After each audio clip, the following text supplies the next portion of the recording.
just waiting for people to start showing up.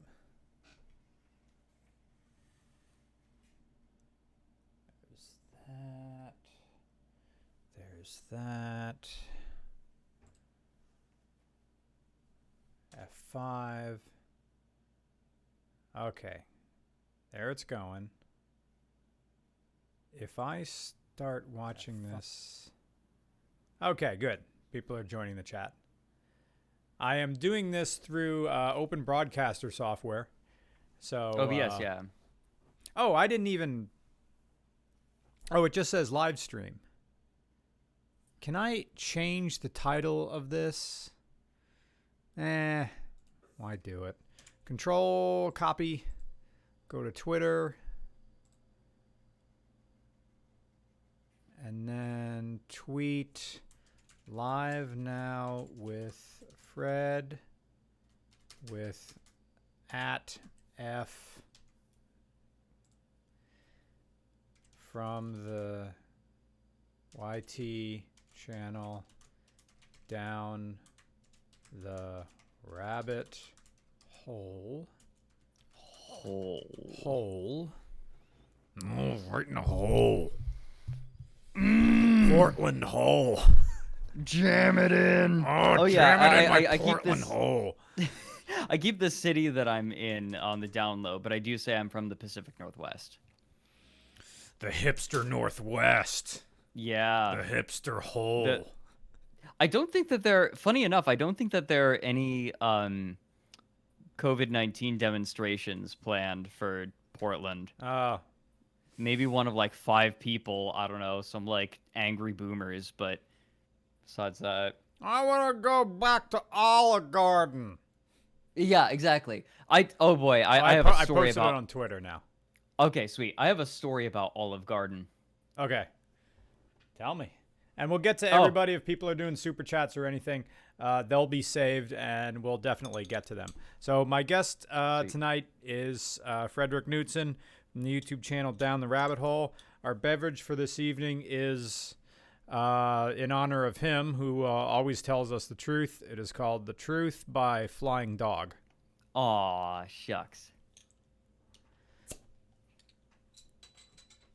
Yeah, hi. I'm Fred.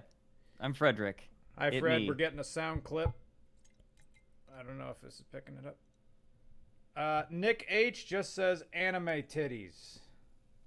Then thank goodness, really.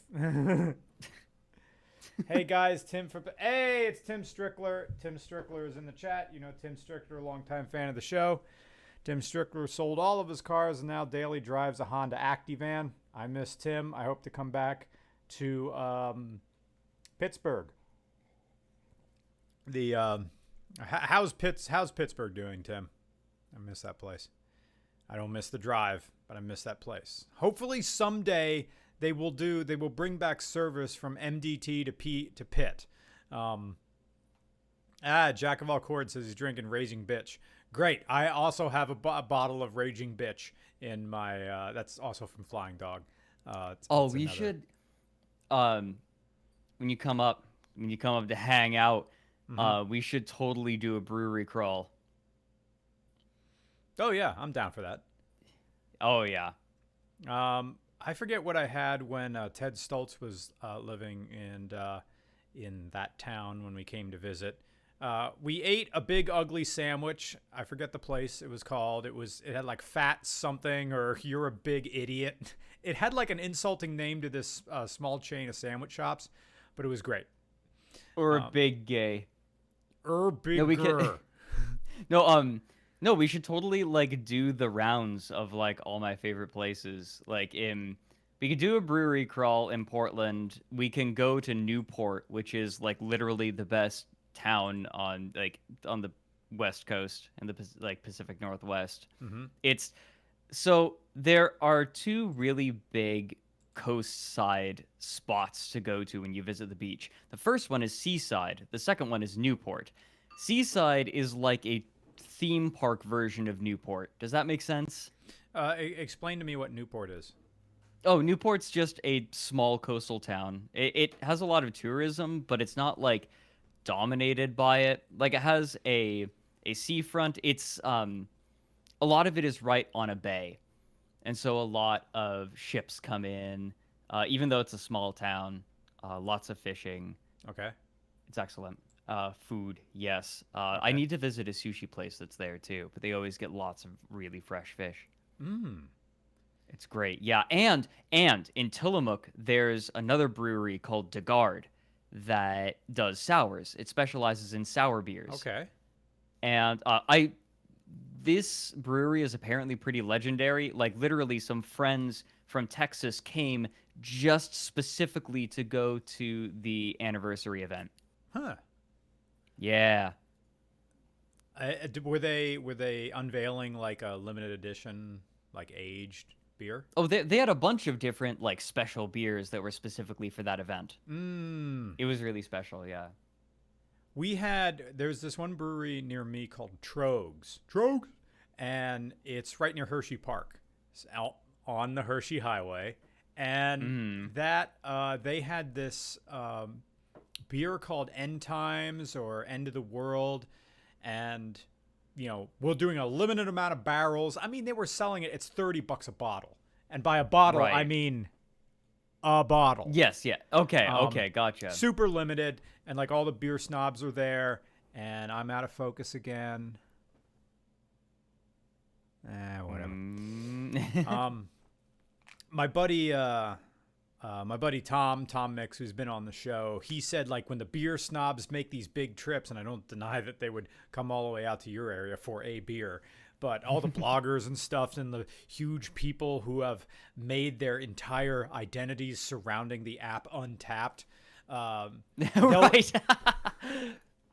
they'll get the beer and then just go to their car alone and just so nothing's gonna get in their way, and they're just gonna be It's like review bra, but with none of the charm. Oh. Yeah. Yeah. Oh my god. I like beer, and like, the Pacific Northwest is particularly known for its beers and for its sweet red wines, interestingly Okay. enough. But I really need to confess something. I'm not an alcohol person. I talk about like, oh, I like beer, oh, I like wine, no, oh, I like whiskey, but like day to day, I will go months without drinking any alcohol. You're It's like just because Nick Roman. Nick Roman kind of just didn't want to do it anymore. it's not so much. I never even bought beers and drank them like in my apartment in college. Huh. I just never got into drinking alcohol on its own. Now, the exceptions might be like if I get a really nice beer, right? Like if I'm going to drink beer, it's mostly going to be because, oh, this tastes really, really good. Oh, Same yeah. with wine. Yeah, whiskey is a little different. I'll drink whiskey usually when I'm like at a party, but look at me. Do I look like a party animal to you? I don't know. You look like you go to Ragers every weekend. That's what's giving me the nice big dark circles under my eye, making me look like a corpse. I'm good. One guy in the chat says Acoustic Theory. He says Fat Dan's Deli. Is that a place that rings true to you? There are a lot of places in like that I just am not familiar with, to be Okay. honest. I'm not even a city person. That's part of my problem. Cities make me anxious. Oh, me too. I make an exception to New York City. Of course, Yeah. now things are different, but Sure. I like New York City because it's just. But even that, there's so much sensory input that you kind of flatline and you just Yes. deal with it. But Philly is just. I'll go to like a hockey game or a baseball game, but for me, I don't really venture closer than like King of Prussia, which isn't even Philly at all. Although the airport I love. For people in the chat, don't worry, I will be getting the super chats. I do see them there. I do need there. to put a bowl of food in front of me. Because this beer is 8.7%, so it's pretty much wine. And so it'd be good to mix the two. I just got back from what I've been doing to get myself through these times is going on long bike rides and just like, where are all the hills? I'm just going to ride up them. So that's what I did. I just listened to, I think, the Rogan podcast with Donald Rawlings. Rogan's great because he goes for hours. So I'm like, okay, you are out here. You're just going to keep riding this bicycle because there's fuck all to do. And this is exercise. So Will Downs, thank you for your donation, says, 1980 Mustang for sale, 20 miles for me, just over $2,000. I want it. That's going to be an early Fox body design. I think the 1980 still had quad headlights. The Fox body began, I think, 1978 off the top of my head. Okay, Fred. Since Fred isn't really a car guy, although for a long time, my guest, Fred from Down the Rabbit Hole, drove one of the, like, right now, a very, very cool and desirable car. What year Celica was it? It's an 83 Toyota Celica. Early 80s Honda. Like, there is a car show that's, right now they're doing it virtually, but it's around every year. It's called Radwood, which focuses on just 80s and 90s. That's it. And it's a costume contest mixed with 80s music, and you wear all your clothes, and that's the show. No old-timey winga-dinga cars, just the stuff from the 80s and 90s. No 2000s, and nothing from the 70s and earlier. Right. You show up with that, you'd be a hit. It's so funny because that old car was just the family car. That was the car I was driven home in when I was born. And then my parents let me borrow it for college. Flip-up headlights. Yep. Oh, yeah, it's got the flip-up headlights and everything.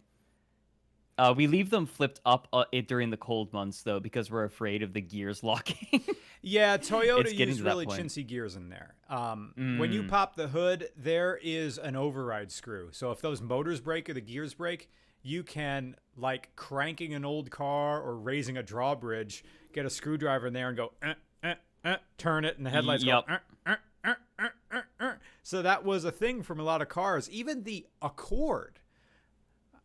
Yeah, even the Honda Accord for a while in the 80s, the family car had pop-up headlights. And that was just something that cars did in the 80s. So I'm going to go put some food in me. Fred, feel free to talk to the chat. Or I could give you a talking point. When you get back, actually, I need to tell you the story of the month-long road trip that I made in a Westfalia Vanagon. Topical. I need to tell. Yeah, exactly. I saw that video. I'll let you go. I'm sorry. I'll consider what I'll talk about. Give me something to talk about. Well, the chat's always there. The RCR chat. See, this is interesting because Fred is, I guess, kind of video games, but for people who, since this is primarily an audio or an automotive channel, and now we have the best internet documentarian in the world, and thank you for joining this podcast. Oh, shucks. Yeah, now you're just spit shining me. No, you're being too kind to me. I'm not the best. I would give that to Ahoy, probably. Ahoy's actually good. The best internet. That or Atrocity Guide. Atrocity Guide has gotten so good. Yeah. Okay, chicken. Be right back. Anyway, go get the chicken. Oh shoot. So someone asked, when's the next Down the Rabbit Hole gonna be done? The rough cut's done. This thing, as long as YouTube Plays Nights, is coming out next week. It's gonna be fun. It's gonna be the wildest 40 minutes. It's insane. This topic is one of the most absurd and insane things for the next Down the Rabbit Hole. It's one of the most insane things I've ever researched. And it's one of those things where it was hard to research because there was almost no information online. And a lot of the information online was bad, or it was parroting bad sources. So I had to go and dig in and find these super obscure books. So I could tell you that I'm not going to tell you the topic because spoilers, but even if I told you the topic, You could go in and dig in online and research it and try to find out what you can and still not come up with nearly all the info that's going to be in the new video. You'll see it soon. Don't worry. It will be very soon. I'm putting the finishing touches on it today, and then Vex is going to be doing art for it, because Vex also helped me with some of the sources. Had to do some translation work. How's your food? Oh, it's hot. I'm gonna burn my mouth. But the pleasure, the pain. Stop. Right, so I was going to tell you, just before I got on, I had a really odd occurrence happen to me. I wanted to wait to tell you. So, often to start off my day, I like to, play some games. I like to play games with my brother, especially during the quarantine, It's nice to hang out with him. And we've been partial to For Honor recently, which is a weird sort of Vikings versus samurai versus knights versus Chinese warriors, interestingly enough. They added Chinese warriors in there too. But it's almost like a pseudo fighting game. And it's really it's a bad game, but it's really fun. And so Corey and I, my brother and I, are playing, we're about to play our first game, and we look at our opponents. We're picking our characters, and we look at our opponents, and Corey says, "Wait a minute. I think one of them is a big streamer." Like one of them, like my brother watches this person. I'm not going to call them out. Yeah, and you'll see why in just a minute. Okay. Corey's like, oh, there's this big streamer. So I look, and he's streaming. He's about to stream the match that we're about to play. And so I'm like, oh god, now I need to perform. Oh shit. And I'm not even on my main. I'm on I'm on a meme character basically. I'm playing Jormungandr, who's like doofy, and I don't think is actually that good, but is really fun. Mm-hmm. We crush them. Like, I mean, absolutely destroyed them. We play Breach, which is an objective-based mode, and typically the attackers have to get through 3 phases. The defenders can win, technically, at any phase, but usually they don't win in the first phase. Sometimes they'll win in the second phase. A lot of times, if the defenders win, it's in the third phase. We beat them in the first phase. That's unprecedented. We destroyed them. So we decided to... So we beat them. And then I asked Corey, it's like, all right, I got time for one more game before the podcast. You wanna play? And this streamer, he hit the ready up button. And it's like, okay, he wants to go again. All right. So we start. We're actually down a person. So we have a bot for a while before another person comes in. This time we're on the attackers. Crush them again.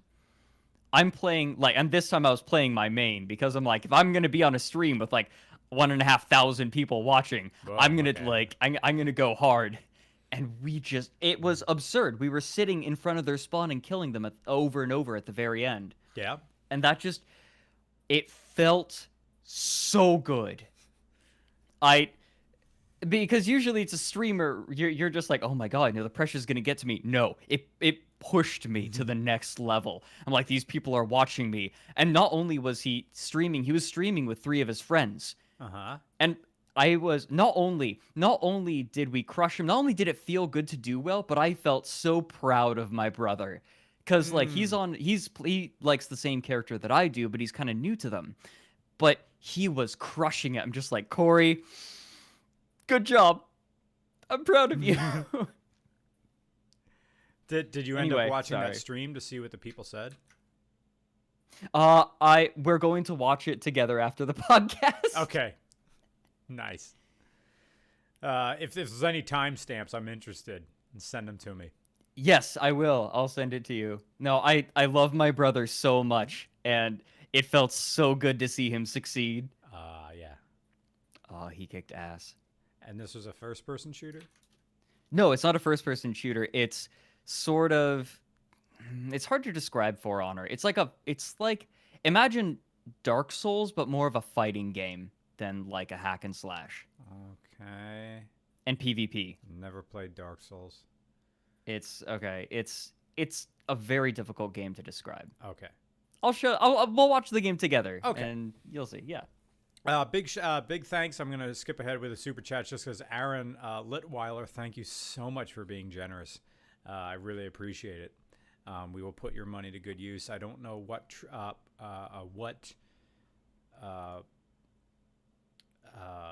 trip we're going to go on next. And that's what these super chats go for.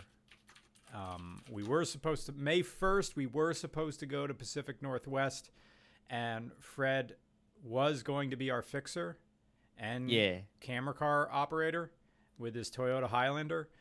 But who knows, right? I mean, RCR PNW is going to, I have like 4 people I need to call and tell them, hey, we'll come when we come. That's just how it is now. It's just not happening. I'm down. I'm down whenever. It's no problem. Don't worry. Like, I'm totally fine. Mm-hmm. So don't worry about it. Okay. Aaron Litweiler says, RCR, when will you have an 18-wheeler on the show? There's a number of things that have to happen with an 18-wheeler. I'm out here trucking during the crisis. Hope you are staying safe. Yes, we are.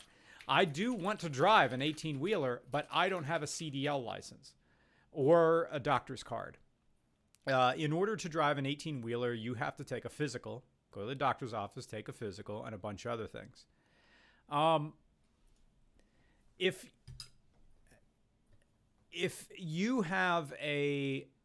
you're an owner-operator, which means you own your truck and maybe even a custom trailer, great.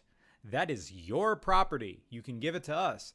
If you have one on loan from a trucking company or you're just assigned a truck, you can't drive by on Interstate 78 and pick us up because Regular Car Reviews is a commercial enterprise and you don't have permission to release this property to us. So it's been a thing. RVs are an exception to that, which, they're slightly under a certain amount of feet. It's odd. And also, maybe we could operate one if it wasn't pulling a trailer. I don't know. Now, the exception to that is if we're on private land, you can do whatever you want. So that's the thing. Mm-hmm. It's because how they work as commercial vehicles usually. Yeah. Nightmares. Yeah. Liability nightmares. The crazy thing is, like, Tony Airlines and us just renting a plane and going up, no problem. Just do whatever you want. Tail numbers on the side, no one cares. Are you with a pilot with a license? Yeah. Well, you got 2 sets of controls. Just go nuts up there. Don't crash. I guess the difference is there are far fewer pilots. I guess so, yeah. It's like that you have someone who goes through all of the trouble to get a pilot's license. You're able to trust them a little bit more, I guess, in that case, because nobody gets a pilot's license just for the memes. I guess not. Maybe John Travolta in his his like 707 that he bought.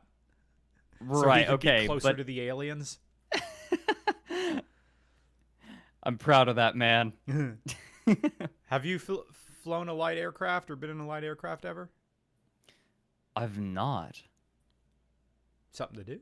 Not. I mean, I've been in a small prop plane, but it was still a commercial flight. It was a hop between like 2 cities in the Pacific Northwest. It was like an hour-and-a-half long flight. There's nothing. That was, sorry, I'll cover for you. That was actually when I was helping out Gigantic, the game. They were flying me out to events, and I was helping present it. Oh, fuck off. Game. Really? They sent a plane for you? They didn't send a plane for me. They gave me a plane ticket, asshole. Oh, okay. It was just a regular flight in between cities. So you got in one of those turbo props, and it sounded like a blender inside those things. Jared... It was loud, yeah. Oh, no, I had nothing else to say. Go ahead. Jared Santiago. Thank you for your donation, Jared. Once this blows over, any plans for a trip to the Deep South? No, not the Deep. We had plans, like, there's been this long thing of me trying to do a crossover with Lazy Game Reviews with Clint. He emailed me, like, like years ago. It's like, hey, let's do something. I'm like, yeah. And then 2 years goes by, and I emailed him recently, and he's like, what? Before the 19 hit. And he said, well, I'm kind of busy doing this, that, and the other. And I said, well, come on the podcast. And he says, I don't really do podcasts. I'm like, all right, whatever. But we still want to do something because he is a car guy. So I can put him in stuff that he would probably like. But that's not really the South. He lives in North Carolina, I think. So, oh, yeah. That's like the early. Are you wearing headphones? Yes. Oh, make sure I'm like right up on it the next time. All the peeking. I can feel. You can hear inside of me. So I can feel it all the way down my spine. Get on this so you can smell it through the internet. If only I was high right now. Oh yeah, your state is cool like that. Yeah, I don't smoke either though. I have done a weed, and after it was legalized too, so I'm not even a cool boy. I tried a weed. I burnt my throat. My buddy gave me a tiny bong. Teeny tiny, like, not... He gave it to me to try it. I burnt my throat, and his girlfriend was immediately like, you gave him the Whistler? Why? For his first hit? Yeah, and then he looked at it, because he was already high, and he looked at it, and he was like, oh, yeah. That probably wasn't a good idea. Was the Whistler a strand of cannabis? No. It's just... That was his name for this tiny little bong that he had, because it was so small that it whistled. Those tiny ones, they burn, yeah. But I wasn't ready. I don't smoke. I don't drink much. I'm boring. Think so? Oh, yeah. I'm so boring. Oh, my God. I sip tea. I make videos. I dig into weird shit. I play For Honor with my brother. I play Stellaris. I read. Not cool. I don't nearly read enough. Although I can say I read enough for my degree, and then that was it. Okay, so is this version not logging the old super chats? Because as far back as I can go, it shot ahead. So I'm at Jonathan Cannon right now. Jonathan Cannon doesn't have a question. Just thank you for your donation. People are... actually, this was a while ago when we were talking about wine. Limited time Roman. Roman's in this. So, hey, Nick. He's hanging out. You don't have to like booze to occasionally enjoy booze. That's a good point. Oh, yeah, absolutely. Yeah. Like, I'm the kind of asshole glutton that enjoys really good food. And I'm not going to drink unless it's really good drink. Like, you're enjoying it for the flavor. I went to Austria, and I specifically, I went into wine country, and Austrian wine is just incredible. It has the really positive reputation. And they have some of the strictest wine laws in the world, and they also have some of the best wine in the world. Oh, and man. I was always kind of like, wine's okay. And then I tried a white Sauvignon, I believe. That's that, and just, I could not believe how good it was. I'm just like, this is what wine is supposed to be. It was delicious, and I'm like, I can't believe I'm not getting this. I like dry wines. Oh yeah, dry is good. I'm not a fan of sweet wines either. Yeah. Dry mead. I know that sounds kind of like a weird oh my God. Brain. What Brain. Paradox? Paradox, it's what is it when something contradicts itself? You're experiencing cognitive dissonance? No, someone in chat is going to call me out on it, and they're going to have it. Anyways, I know it's a paradox to say like dry mead, but dry mead is good. So, well, mead is made with like honey, right? Oxymoron. Thank you. Oh, okay. And yes, thank you, Acoustic. And yeah, mead's made with honey.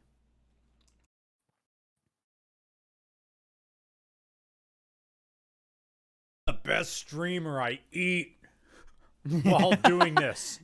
I eat my pan-fried chicken with sriracha on it. and rice and vegetables. It's all one mushy mesh mixed together in a bowl. My apartment has I have 2 bowls in my apartment. One for dinner, one for breakfast. And when the Johnsons from New Zealand visited here, we're like driving. I picked them up at Harrisburg Airport. I'm driving them back, and I'm like, I think I only have 2 bowls. And Bryce just laughed. So I gave Juliet the dinner bowl. I gave Bryce the breakfast bowl, and I ate out of a Tupperware container. They're having fun down there in New Zealand. Aaron Litweiler again with the donation, man. Jesus, I saw that. Like, you're a journeyman in the trucker industry. I really appreciate this, dude. Thank you. One more for you, Mr. Cars. You've ever been to Casey's? I don't know what that is. It's the Wawa or Sheetz of the Plain States, and for my money, far better. No, like when the last time we went out into the Plain States is when we drove to Denver and then on to Boulder, Colorado. So when we hit, after we got out of Chicago, I think made one stop in Omaha, Nebraska. And when we got there, it was during the Little League World Series. So that's a story. We got there, no hotels. It was like nuts there. So our backup hotel was full. So then we just were just like Googling to find a hotel. We found a hotel. The only vacancies they had was on the smoking floor. So we got into this room that smelled like an old casino, and we went down to the hotel bar at the end of the night just to get something to eat or the breakfast or something like that. And it was full of drunk parents, like moms and their wine. And they of course had drink specials. I think they had like $5 margaritas. I can't believe Timmy struck out. Dude, and there were moms and they wanted to get plowed.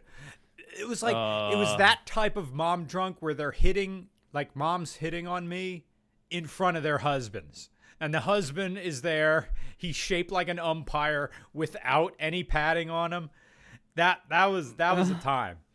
So Nick and I went out. They had like an outdoor area at this like Hojo or wherever we were staying at. I think it was a Radisson. It was nice, except for our room had that. It had that.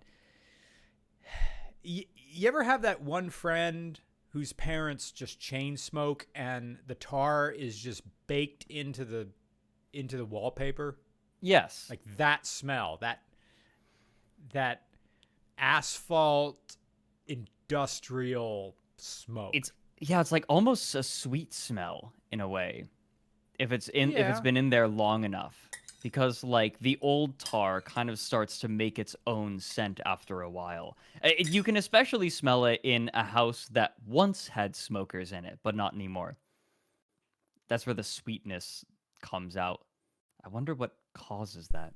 I don't know. I have like nostalgic memories of. I do like the passing smell of cigarette smoke. Like today when I was riding my bicycle, I just passed by a guy on the street who was smoking a cigarette, and I just sort of rode through. I'm like 20 feet from him, and I could still smell it. But there was something nice about that. I think it reminds me of the bowling alley that my friends went to in the 90s. It had that, we're at the spot, man. This is it. And it just had that smell. Yeah, this scent is so closely associated with memory. Oh yeah. Also, I want to point out someone called it. It was, it was Aaron, the $100 boy, now $200 boy. Thank you, Aaron. I really appreciate it. Jesus, you're helping the channel. Okay. Thank you. For actual real, this kind of crowdfunding is absolutely incredible for independent creators like us. Yeah. Especially during these times. It's the fact that people are still willing to support us, help us pay our rent, even as all of this is happening. It's incredible. Mm-hmm. I'm so thankful every day for Patreon, and for people like when I stream once every 1.5 years who give on Patreon, like on super chats. I mean, it matters. It really, really makes a difference. Oh yeah. But yeah, anyway, my point was he called them the plain states. I like that a lot better than the flyover states. I hate the term flyover state. Yeah, It it's like sounds you so don't matter. dismissive. Yeah, it's like I'm gonna fly over. It sounds dismissive and derisive. I like Nebraska. I've never been to No, I don't think I've ever been to Kansas. I've never been to Kansas. I've never been to New Mexico. Never been to Minnesota. I have romantic feelings about Montana. I want to go to Montana. And this is a great segue Yeah. into the story I was going to tell because you just made a video on the Volkswagen Westfalia. You put a little Eastern Europe on Or that. the I love that. Volkswagen. well, that's a it's because V is pronounced like an F in German. What? Yes, so V is pronounced like F and W's are pronounced like V's. So it's Volkswagen. Oh, say that again, please. Volkswagen. Oh yeah. But no, I went on a month-long trip, literally in that exact same kind of Vanagon, Westphalia. Literally the exact same one. And God, that was a story. I spent a month on a road trip going through Washington, Idaho, Montana, and Oregon. It was in the middle of the summer, and it had no AC. Oh, you didn't have? Did it work, or it never had that option? I don't even know. Like, that's the thing is, I don't know because I was doing the trip with my girlfriend's family at the time, and her brother was my best friend. So it was like, we're all just hanging out and having a good time. Yeah, that's a whole other story. But like, I was dating my best friend's sister for a while, and his logic was, well, I know he's good. Like, he's vetted me for like a decade. Like, he knows I'm okay. But no, like, I'm friends with the whole family still. Even though we're not dating anymore. I'm still friends with the whole family. But their dad was working on this Vanagon. They call it the Vanagon. Yes. He was working on it for years, literally years, tinkering with it and trying to, get it working as well as it possibly could. Mm-hmm. And man, the amount of work that went into making that thing just barely be able to eke by. The thing about those cars, the Vanagon Westphalia, is that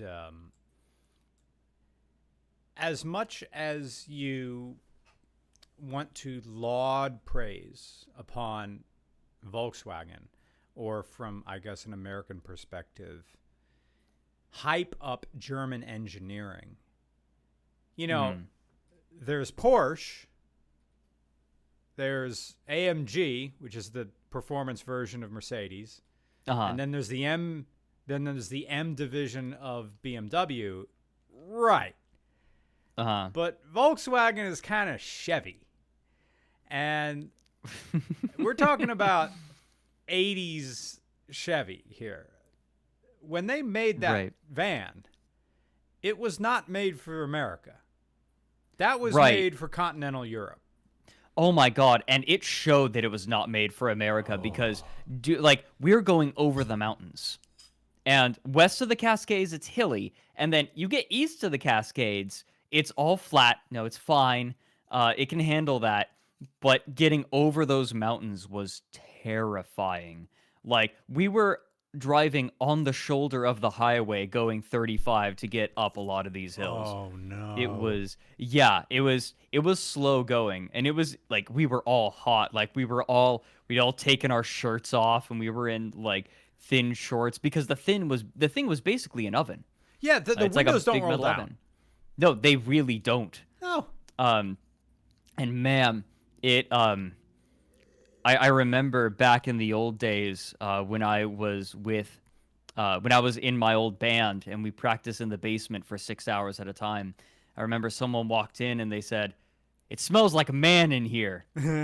The only other time I'd smelled that scent so strongly was in the van again. Man. And obviously, they're that family, the dad of that family was very much a hippie sort of guy. He had prayer flags on the inside. What are and the prayer windows flags? did Buddhist prayer flags. So the idea being, and this was a really cool idea. So the windows didn't roll down, but they did come in a little bit. Okay. So you could get some circulation going.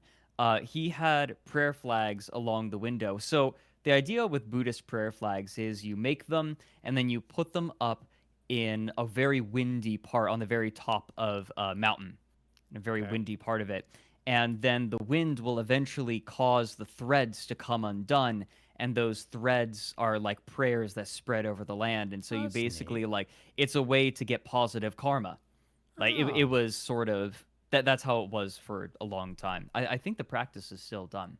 Huh. But he had some of those in the window and they're flapping in the wind just like they would on top of a mountain. It's very clearly intentional to mimic that. God, that engine, He- man, it's made to go on flat surfaces. You need a Yeah. Chevy conversion van with a Chevy small block in it.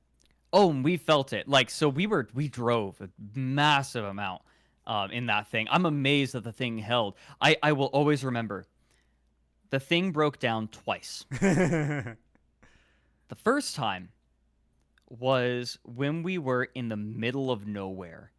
I mean, like, walking to a city was not really a viable option, right? Walking to a town. And when we broke down, there were massive purple clouds Uh-oh. over us. Like, we had clouds over us and massive purple ones just like on the horizon coming our way. And so we're standing outside of the van for like half an hour, 45 minutes, as the dad is digging through the engine, trying to figure out what's going on. And he's spent so much time in it. The only way that you can make these sort of trips reliably is if you have someone in the party who knows everything about this vehicle. And like, because he's part of a group, right? Because of course there are nerd groups for this van. Oh, yeah. Oh, they're super into it. Oh, But yeah. they all know, like, one of the points of having a Vanagon is so that it can break down and you can fix it. That's like the point. That's the reason you have these things, because part of the adventure is the thing breaking down. And so he's digging in there, desperately trying to figure out what's going wrong. Turns out a spark plug had come loose. That's the thing. Sorry to peak the audio. You're okay. If you lose one cylinder, you're fucked. Oh, that's the other thing. You fucking ready for this? You What? speak of the fucking devil.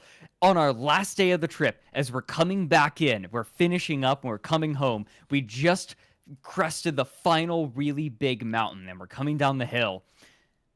The engine starts to rattle it starts to run kind of funny. And we open it up, one of the pistons is gone. If we still had to climb over a hill, like, or one of the pistons, one of them wasn't firing. That's what it was. One of Okay. them wasn't firing. Sorry. When what I mean by gone, I mean Okay, it yeah. wasn't going. Yeah, you know it. Okay, sorry. I'm not a car guy. But one of the pistons wasn't firing.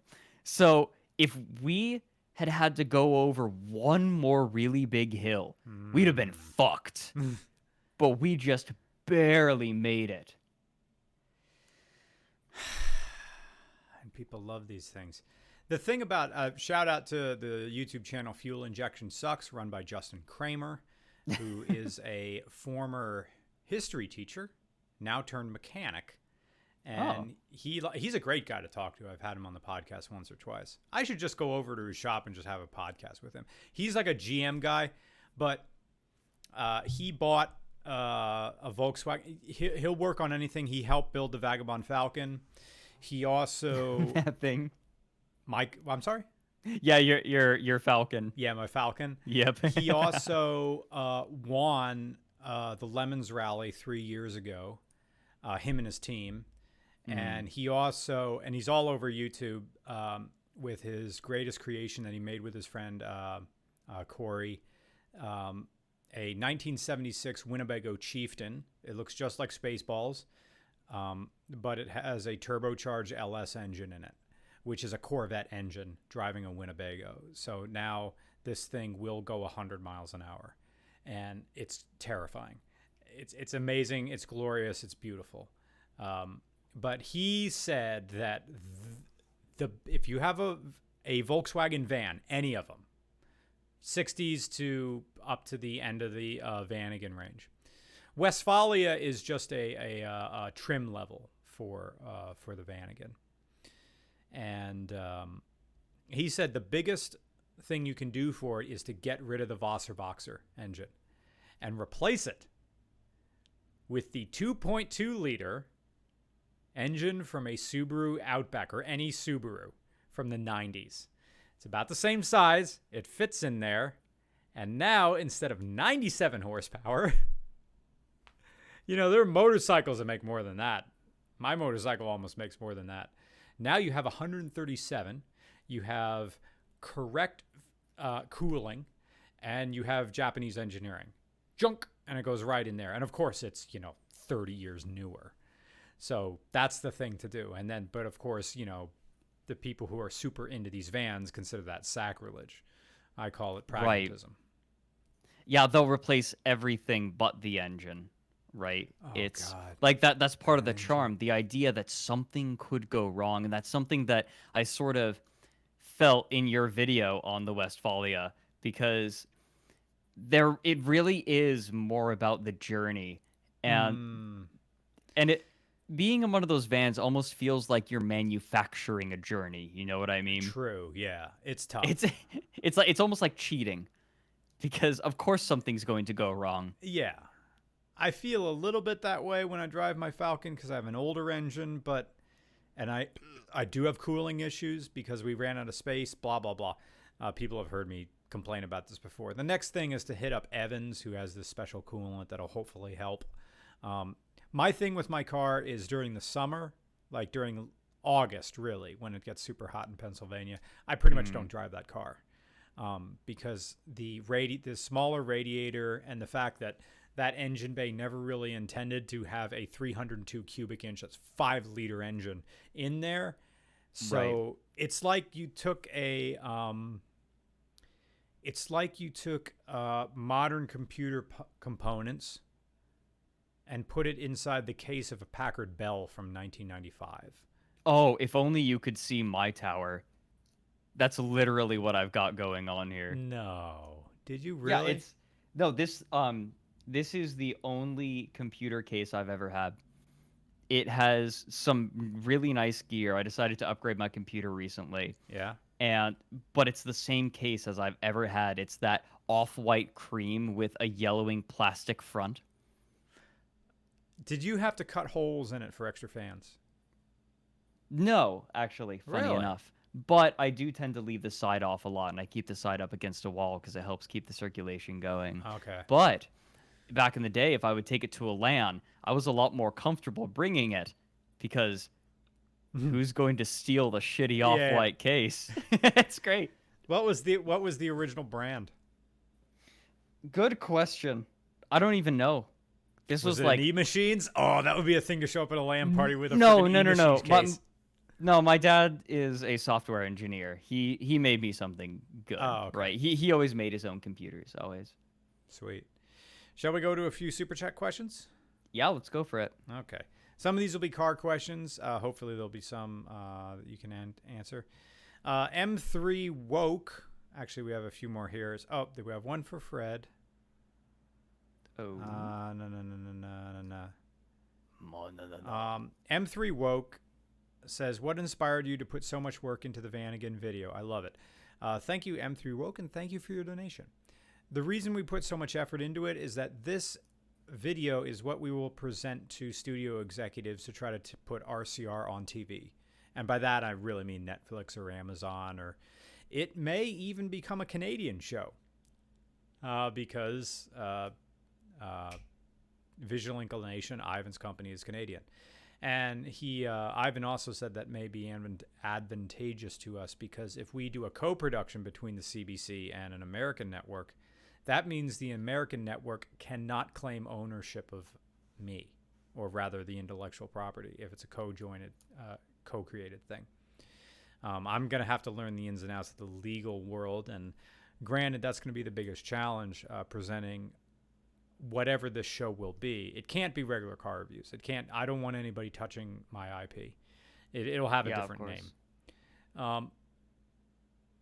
But there will be executives who will try to fuck with us, who will try to castrate us, and we will do our best to keep regular car reviews or its larger.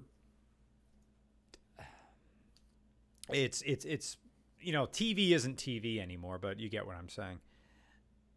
We will do our best to keep it genuine. I will have to learn how to make a pitch, how to make a pitch pilot, this is a pitch pilot, press kit, a folder, things like that. But the good news is with the 19 times on our side. And thank you so much, M3 Woke. Will Downs turned out has really a question well. for Fred. Question for Fred from Will Downs. Thank you for your donation. Fred, have you been to Pelican Brewing Company? I think so. I haven't exactly crawled pubs a lot in Portland. It's not it's not something I do on my own, right? And I don't have a lot of friends that do it. But I believe that we went when my buddies from Texas came up to the Northwest. How'd they like it?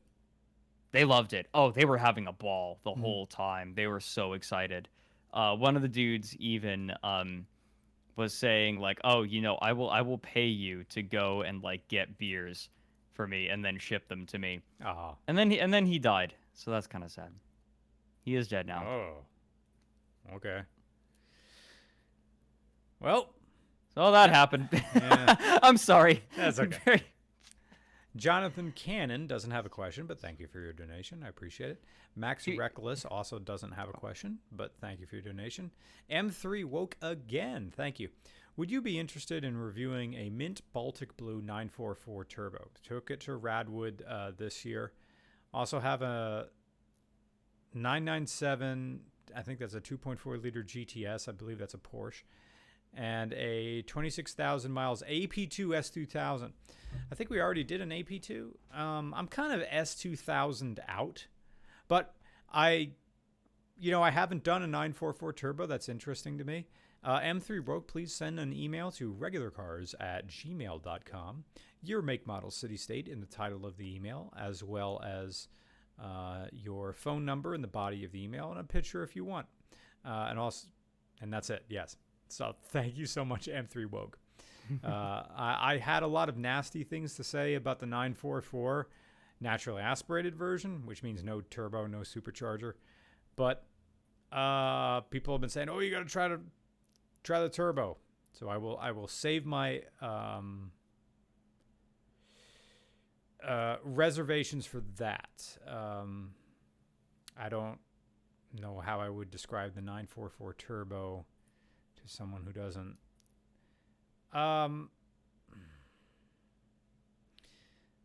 The 944 in its day was described as the poor man's Porsche, but in truth, it's a front-engine, rear-wheel drive car with a longitudinal mounted engine. It's great. Steph Schrader has a racing version of one of those things. They are fantastic, but they're not gonna impress people who are impressed by material goods. So thank you much. Thank you so much, M3 Woke. Wookie Automotive TV. Tempted with trading in my Pathfinder for a Buick Regal Touring X. Yes, I have bad taste. I don't think you do. I drove a Buick Regal Touring X. The Buick Regal Touring X in terms of video games is the Sega Dream.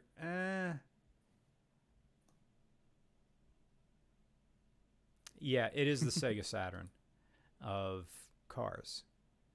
A fantastic machine that wasn't advertised and was never taken advantage of in this market. And also came on the heels of a lot of General Motors missteps. I kind of want to jump on this great deal. Well, if you buy a Buick Regal Touring X, you will love it. It is a station wagon with a 4-cylinder turbocharged engine that makes about 250 horsepower. It's very comfortable. It's very quiet. It's very fast. And it's smooth. It also, which is odd for a modern car, and I'm not joking about this, it has no cup holders. None. It is, in fact, an Opel, which is a European division of General Motors. So it was never intended for the U.S. market. This is a Eastern European car, or rather mainland Europe car. Although they're also sold in the UK as well. I think they're neat. Nissan Pathfinders, you can find them anywhere. I say if you really want a Buick Regal Core X, just get it. It is a General Motors product, so you will be able to find parts for it. But they will take longer to find because they didn't bring a lot of them to the US. And maybe not everybody at AutoZone or Advanced Auto Parts is going to be able to help you with these things. But they're still relatively new, so you'll be I'd say go for it, man. Max Reckless says, I have a pristine first generation 1991 Ford Explorer 2-door. Okay. What can I do to get you to Michigan to review it? Just look at the clock. I don't know when we're going to be in the great state of Michigan. Yeah. Do you get requests like these to like, hey, come visit? Oh, me? No, Yeah. I don't get requests to visit. I just get requests for topics to cover all the time. Mostly copy paste Boogie, Etika, update Darkside Phil, update Chris Cham, the internet stuff. Right. This is sort of how my super chats go. It's like, what do you think of this car? What do you think of this car? Right. And I tell them. I mean, 91 Explorer 2-door. I mean, it's interesting. I have a lot of Explorers, and we haven't touched actually, there's two different ones. It's a 91. This is square body. And at that time, I don't know if they were running the modular. They may still have the Windsor block in it. James McGurk. That is an epic beard, my man. Thank you for your donation. Best manual used small car by Honda or Toyota for a daily. Okay, I'll answer this, and the rest of it is for Fred. Best manual small car by Honda or Toyota. Well, you put Toyota in there, so of course the answer is Corolla. It will always be Corolla. And they do make them in manual. They are great. If you want a manual Honda, Honda's manuals are fantastic all across the line. I'd have to pull out. I'd say like an early 90s Civic. They're a lot of fun because they're light. And you can use them as a daily because they're built like tanks. So yeah, if you're going to go a manual Honda and have something cool, go early 90s. But the thing is, people are going to... This is weird. Like, we're in an age where people steal Hondas now. The early 90s ones are so hot to have. So who'd have thunk? Like the guys from Gears and Gasoline are K20 swapping on earlier Honda now. Like stuff from the 90s is coming up in price because they're light, and they don't have they have very few safety equipment. They're light, and it doesn't take a lot to make them go fast. They are fun all the time.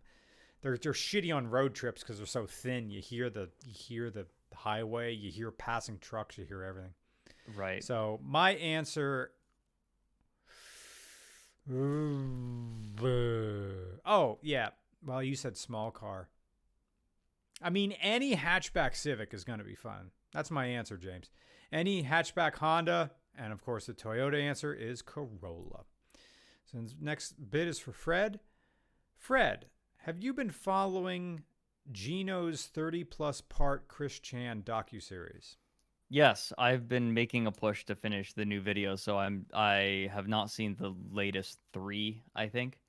But I plan on catching up just as soon as this video is all done. Cool. Yeah, so yes, the answer is yes.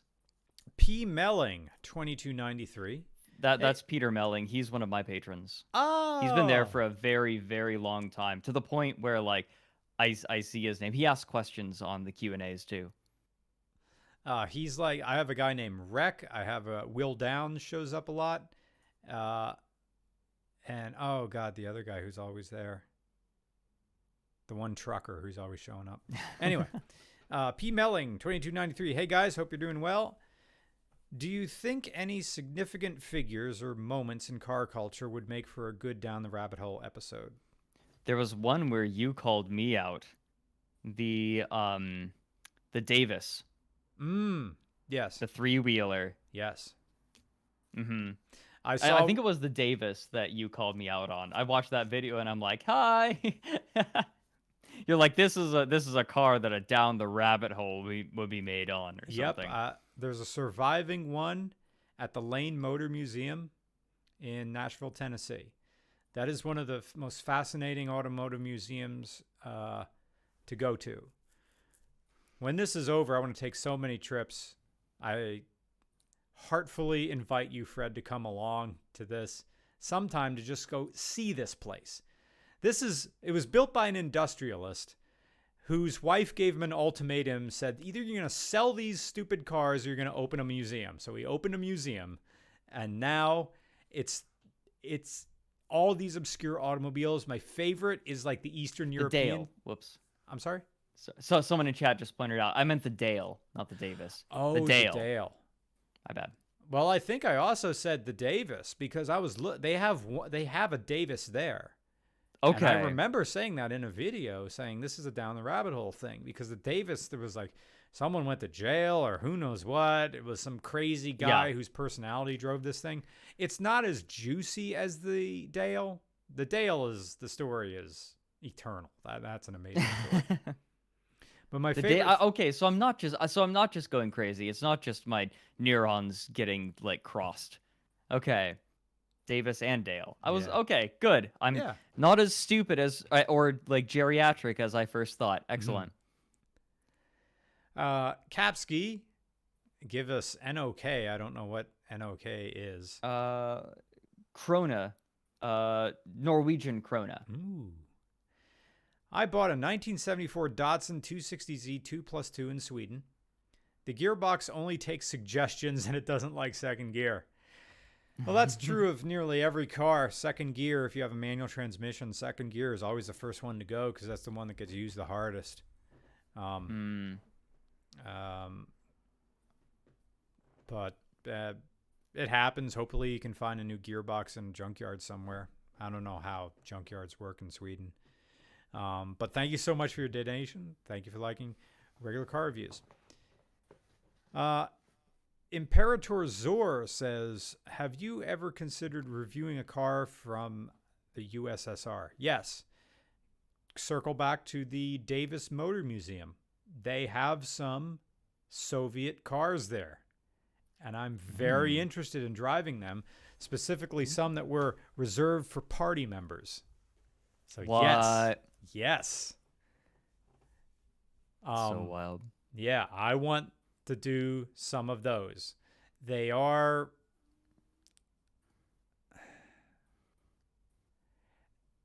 require special knowledge to fix them, and having them here in the US, there are no replacement parts. You got to cast them yourself. Yeah. So it's kind of tough. I mean, I guess I drove Justin Lose's Yugo. Now, that is a Soviet-era car, but it's really made in Yugoslavia. Yugoslavia was very independent, even when they were part of the USSR. And the ones that came to the U.S. were the best from the factory, came to us. It's neat. It's not meant for sustained 70 miles an hour, although Justin drove it that fast. It's different. Hey, it's Tony Richardson. Tony Airlines. Go check him out on his Instagram channel. Hi, Tony. Tony Airlines. He has a question. His question is for Fred. Hi, Fred. Thanks for saving my ship from those drones during the one time we played Star Citizen. Right, when they gave freelancers to everyone, and I had the aim to just pick off the little dudes because like the front guns on the freelancer are gimbaled, so it's basically Star Citizen kind of becomes a point and click adventure at that point. Yeah, the thing about Star Citizen is half of it is like setting up a YouTube stream, like we did. Like 15 minutes go to. Can you hear me? Can you hear me? Okay, and then you realize you're on other sides of the solar system. Hold on, Yep. I'll be there in 15 minutes. Meh. We can do Yeah, like it's one mission. well, something that I'm really excited for, and I think you'll appreciate, is pretty soon they're going to be adding, because like part of the whole point of the starships that like it was a really early funding goal. You know, it was like 10 million, and now they're at hundreds of millions. Um, they want to have it so you can swap out parts on ships. Okay. And so it in a very sort of, oh, and some parts are going to need maintenance, you know, parts are subject to wear and tear. If you take damage, then like a particular component can be damaged, so you have to swap them out, and it's all manual. So it's very much like, oh God, you know, something on my ship broke down on the way here. I need to go and fix it, very much in a sort of, you know, I'm on a road trip. I gotta get under the hood Yeah. and start fixing. And I think that I hope that that gameplay is engaging, and I think that that's when you're gonna get into it. Yeah. Frankly, If they do that, they got to up the rewards for some of those jobs. yeah, progression's slow. Yeah. It's like the economy is definitely not. It is definitely a game in alpha. Yeah. It's not ready. It's tough because it's been in production for so long, Mm-hmm. but it took them years to build their studios. So it's Mm-hmm. like they started out and they were already a few years behind. Yeah. So it's Yeah, just and it was taking like, forever. and what you said in your video on Star Citizen was that the focus of the studio didn't seem to be aimed at making the game. It seemed to be keeping the funding alive, the crowdfunding alive. It's kind of eerie how a lot of their funding goes back into crowdfunding. Yep. Yep. It's a little suspect. So Tony Richardson also continues to say, "Here's some beer money. Thank you, Tony. I may even have another beer. I'm not gonna Okay. have another Truth. That's I gotta get. I don't even have any light beer here. I think He the can't lowest. handle the truth. Dude, you cannot handle two truths. You get fucked up, man. Hope is all well, and maybe we can all go flying around New Jersey when this is all over. Yeah. Yeah. Hey, you want to fly a plane, Fred? The real question is, do you want me to? Well, we'll have Do you Captain want Richardson to in be the in? plane. Do you trust me with that? Yeah. I can fly spaceships, okay, apparently, but I can't fly real planes. When Tony took me up, flying a plane, like you like kayaking or canoeing, right? Yeah, I love kayaking. That's what it feels like. It literally you're floating along. Yeah, all right. All right. Then again, I've been listening to Inside the Black Box, What's that? which is, oh my God. Okay, everyone in chat, I'm going to shill for a completely unrelated show. Inside Okay. the Black Box is one of the best podcasts ever. It's a podcast where a dude goes into excruciating detail about airline accidents, Oh airline boy. crashes, and goes into how they occurred and what was done to like help prevent it in the future.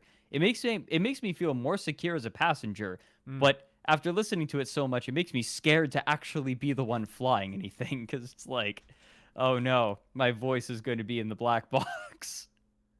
What, do they start playing audio from the black boxes? Or from the No, flight he recorders? usually just reads the transcript. Oh, okay. So it's not quite that morbid. We got another question for Fred from Will Downs again. Fred, and thank you, Will Downs. Have you ever been to North Bend, Washington? I don't know North if Bend, that's- Washington. Not there in particular. I don't think I've spent a bunch of time. Like I've been around oh my God. I've been diving there. What's wrong with my brain today? I feel like I've been in a brain fog for a very long time. Yeah, I know how you feel. Puget Sound. I've been around like Puget Sound a lot. That's a lot of my experience in that area. Mm-hmm. I've also been up to British Columbia. How's that? I went there to go. Oh, it was okay. I was I wasn't there for terribly long, and I was there for a particular purpose. I was there to watch the Dota 2 International. That was Yeah, I really remember that exciting. one time you said, "Let's watch this video game," and I'm like, "I'm gonna watch it in bed." And I'm like, there's a lot of colorful stuff going on. And so I needed Fred to just explain what this video game was and why this particular fantasy character meant something and why I should care. Yeah. It's watching Dota for the first time is like watching football for the first time. You're just like, what happened? Like, they ran at each other for about 10 seconds and slammed into each other, and the ball went somewhere. Did the ball go the good way? It's Angry Clown. Oh, excuse me. SH Studio Shorts. What is your opinion? And thank you for your donation. What is your opinion of the Geo Tracker? Love it. I want to get one and throw 90s Jazz Cup logo on the side on the paint job. Do it. The Geo Tracker is a 7-Eleven Slurpee of small 4x4s. It is smaller than a Jeep Wrangler. In fact, when our last trip at the beginning of the Rona, we were out in Phoenix, Arizona, and I went a little bit of off-roading, and this guy in a stock tracker just was romping up this hill, and I'm like, wow. I was like, oh yeah, these things are really light. Yeah, they're fun. They're not great on the highway, but they're fun. I love them. And cheers from North Carolina. Thank you, SH Studios. Angry Clown 1990. This is another regular for us. Mr. Regular, if you still want to go to Roadkill Nights, if they still have it this year, my offer still stands. I always get the VIP tickets. I don't know if I'm going to do Roadkill Nights. Like the second quarantine gets lifted, I'm going to start traveling. Priority one, when the quarantine gets lifted, is to reschedule RCR, PNW, and Get Out. And Fred and I are going to film these cars. That's priority one. Just as a fair bit of warning, be careful when the quarantine is lifted and there's no vaccine or proper treatment, because what's going to happen, the second wave is going to hit, and it's going to hit hard. Yeah. And everyone who decided to go out immediately after the quarantine is going to get real sick. All right. Just anyway, that's true. That's true. Like, you can play a little more fast and loose and go back to normal, but like, just because the government says, hey, the quarantine's lifted, doesn't mean it's a good idea to just go out and hang out even with the mask. Man. Because the government right now is very keen on opening up the economy early, and they're willing to sacrifice people for it. They've straight up said, like the president has said, he's willing to sacrifice people for it, and that's not. Yeah. I'm not being political. That's literally what he said. So just, if you don't want to be the one that dies, take it slow, take it easy. Man, yeah. I just look forward to trips as my reward for working. Right. But I understand what you're saying. Oh, man. Will it be a year before I get to leave Pennsylvania again? I know, right? I was looking forward to going to Europe again. Yeah. I was looking forward to going to Australia next year. Don't know if I'm going to do that. Yeah. It's kind of stuck. I don't know if RCR Japan, even in 2022, who knows? Makes me feel flat. I mean, Anyway, RCR won't stop. Sorry. Yeah. Okay. Down the rabbit hole is not going to stop. I've actually got a lot of really exciting stuff coming up that I can't talk about yet. Nice. I'll look forward to the next one. So thank you, Anchor Clown 1990. Steven. I gotta trim my nose hairs again. I am a sexy man. Steven says, yo, if you ever make it to Florida, I've got a 2009 Ranger. That's interesting. I want to drive the new Rangers. Also, drunk on red blend. I don't know what red blend is. A blended red wine, I suppose. Thank you, Steven. Yeah. If you want to submit your car, send an email to regularcars@gmail.com. Your make, model, city, state in the title of the email. And in the body of the email, give me a phone number to call and tell me about the car. Thank you, Stephen. Pixel Goat. Hello, Pixel Goat. Coming from England with the pounds. Hey, RCR. Thanks for keeping car content coming in these trying times. Recently got my first car, a 2004 Yaris 1.3. You got those Euro-sized engines. Our Urus start at the 1.5. It's a great car, and I love it, driving back and forth to work at M Sport. Oh, you work at M Sport. Not bad. Yeah, Yaris's, great.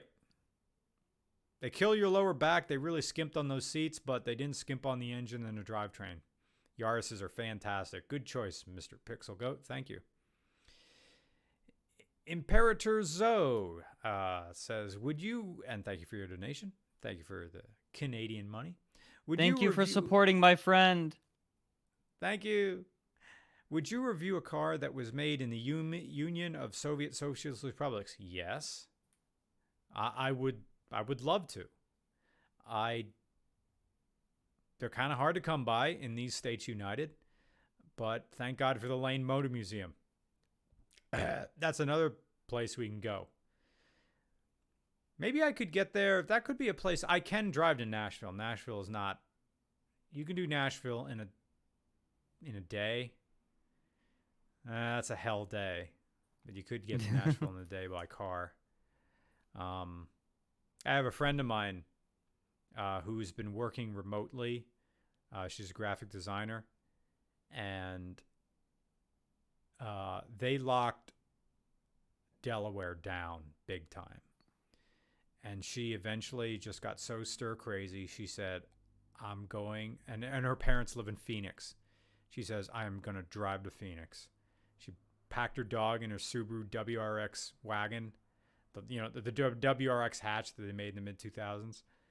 And she's driving there right now. I think she's going to sleep in her car, curl up in the back with her dog, and in about 4 or 5 days be in Phoenix.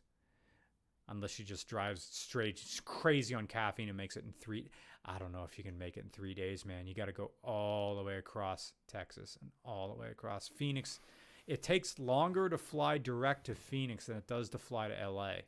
Figure that out. So, yes, I would. It's really hard to conceptualize how large Texas is sometimes. Man. It is nuts, man. I'm amazed that roads are there. Yeah. Like I think about that a lot when I'm driving on highways. I'm just thinking the patience displayed by the people laying down these roads is to a whole other degree. Yeah, there's a really good documentary on American roads. It's really about American road movies. It's called, I forget. It was Rich Hall from Kids in the Hall. American Wanderers or something like that. And it really it was really a documentary on road movies, road trip movies, but they talked also about the interstate and how America's interstate system is so weird because originally we had the U.S. numbered highways. And before the war, that was it.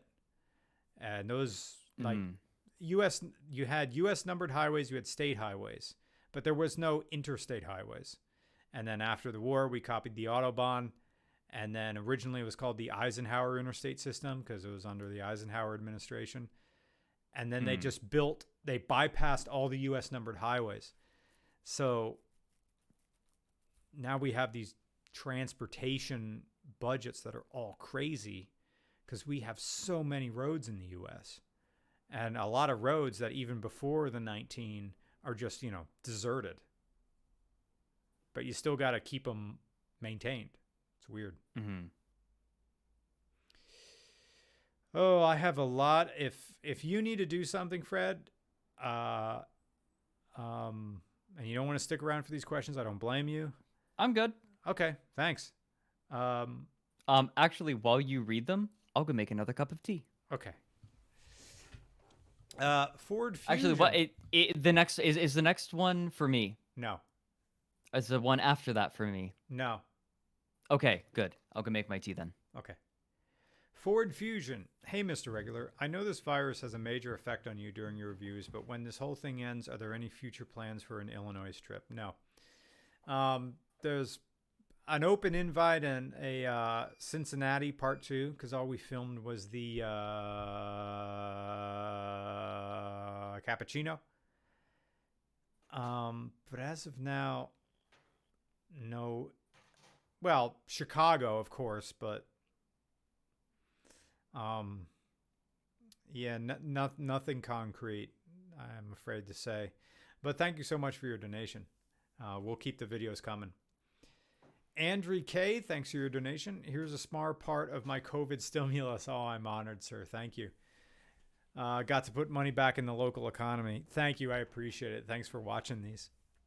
Needed 4 says, "Hey, Mr. Regular, this is a dumb question, but of the 3 ABC mini Japanese cars you reviewed, which was your favorite?" Easy, cappuccino. Because the cappuccino has had magical turbo, and it's a little bit unfair because that thing was boosted and was 127 horsepower as opposed to like 67 horsepower. It's fan-friggin-tastic. Also, as an aside, what do you guys think of H.G. Wells' books War of the Worlds? I'm afraid to say I've never read it. I know the plot, but I've never read it. Sorry. Thank you for your donation, though. The Polak says, "Hey, RCR, Trans Am guy again. Hello. Put 4-point hookers race carts and a full top end besides the heads in. You gave me bad ideas and Hawk's performance for my money." When you say they're Trans Am guy again, I think you're the guy who's making the all-wheel drive WRX Trans Am. 4-point heads, hookers, race cats. I guess race catalytic converters and a full top end besides the heads in. I think that's what you're talking about. Oh, unless you're making something else. I'm sorry if I'm balking on this. But I'm interested no matter what it is, whether it's a GM product or if it is a amalgamation of General Motors and Subaru. So thank you. Aaron Litweiler, again, thank you. I appreciate it, sir. I will put your money to mature use. Hey, Mr. Cars, why not do a multi-part series of getting your CDL? My 200 I donated would cover the fees mostly. You know what? There is a place on the way to Reading, Pennsylvania. It's this gigantic parking lot with a fence around it where that's what they do. It is a truck driving course. I'm back. And it has, a guy said, the same guy who was the trucker, Fred, said, you know, I gave you enough money. You can probably take a course to learn how to drive truck. So that would be a thing. It could be a thing. Like everybody else is in the class, like, I want to be a truck driver to make money. And I'm just there as like, I'm here for the lulz. My mom has a CDL. She has a CDL because she was a banker. I'll explain.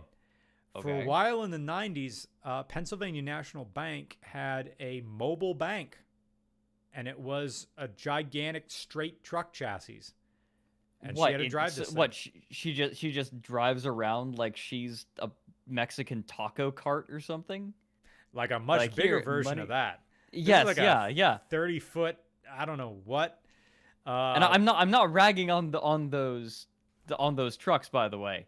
They good food, but that's to think a bank would be doing that is so weird. Oh, this was during the 90s when everybody had money. And the bank said, yeah, let's make a mobile version of a bank. It had a ATM inside and ATM outside. They would go to it was like a promotional thing, but also this was before online banking, really. Sure. So it would help people in communities, like you could bring the bank to them and they could do this stuff. So they had like some sort of satellite internet connection. Who knows what? But it was a thing. So, and I guess she drove like part of the class was like learning to, you had to reverse a school bus through cones, through a cone course. You had to go through this course of cones in reverse using just your mirrors. Okay. So I think, Aaron, the effort needed to learning how to do these things, because I don't really have a passion for large trucks. So I would get that license begrudgingly. So I don't know if I would care to study or care to do anything. So I think what would be easier would be to just find someone with a big plot of land and just drive the truck around there. And because all I really need is just the point of view shots of me driving that truck. Right. That's it. So am I going to stick in class just to get this one shot? And if not, I can always fake it and just put the GoPro on the driver who can drive the truck and just poof, you're me now. And then then it gets you the point of view video. Right. Boris T.S. Karloff, thank you so much. This is another regular guy who shows up. Big congrats to you guys on your Westphalia video. It was amazing. Thank you so much. Stay real cool. And also, hello, Fred. Good to have you here. Hi. That video was so good. Oh, thank you, Fred. It turned out so well. It's exciting to see you sort of come into your own, you know. Like you've got the chops. It's good. Thanks. It's real good. Thank you. A good amount of that script was written to Nick. He'd be happy to hear that as well. Tell Nick, no, you all did a fantastic job, and it's clear you all. Well, what's exciting is it's also clear you all are good working together. Oh, yeah. You can make something that's greater than the sum of its parts, and that's exciting. Thank you so much. Makes me happy to hear that. Bob says, I caught the boomer remover. I got a fever and I can't taste anything. Uh-oh. Rewatching all of RCR to keep my spirits up. Stay awesome. You hear? Stay healthy, Bob. Drink those electrolytes. Take multivitamins if you can, and just take it easy. Buy time for your immune system. That's all you got to do. Yeah. Buy time for your immune system, and your taste will come back. Don't worry. Yeah. It is a temporary symptom. I got one of those little electronic thermometers. Took my temperature. I'm fine. It was interesting because it was waiting for me when I got back from one of my bicycle rides, and I put the temperature in my mouth, and my temperature was well below 98. It was like 95, 94. Oh, that's concerning. And I was like, oh, maybe my face and mouth is just cold from being outside. And then I waited an hour, and then it was normal again. Oh yeah, I remember being little. When my mom would take my temperature, she'd say, "All right, don't drink any water for like half an hour before I take your temperature, because it throws off the temperature." So I imagine you're breathing through your mouth really heavy. That's gonna mess with the temperature for sure. Oh, excuse me. I'm gonna get another beer soon. Chrome Drone. Thank you for your donation. Do you plan on doing a New England meet after all of this? Dude, I don't know when we're going to do a car meet again. Doing a meet and greet these days? There's so much in the air right now that, like, planning out dates is... I don't envy, like, convention organizers. Right? Like, what do? They have to be like, yeah, we're still planning on doing it. Yeah.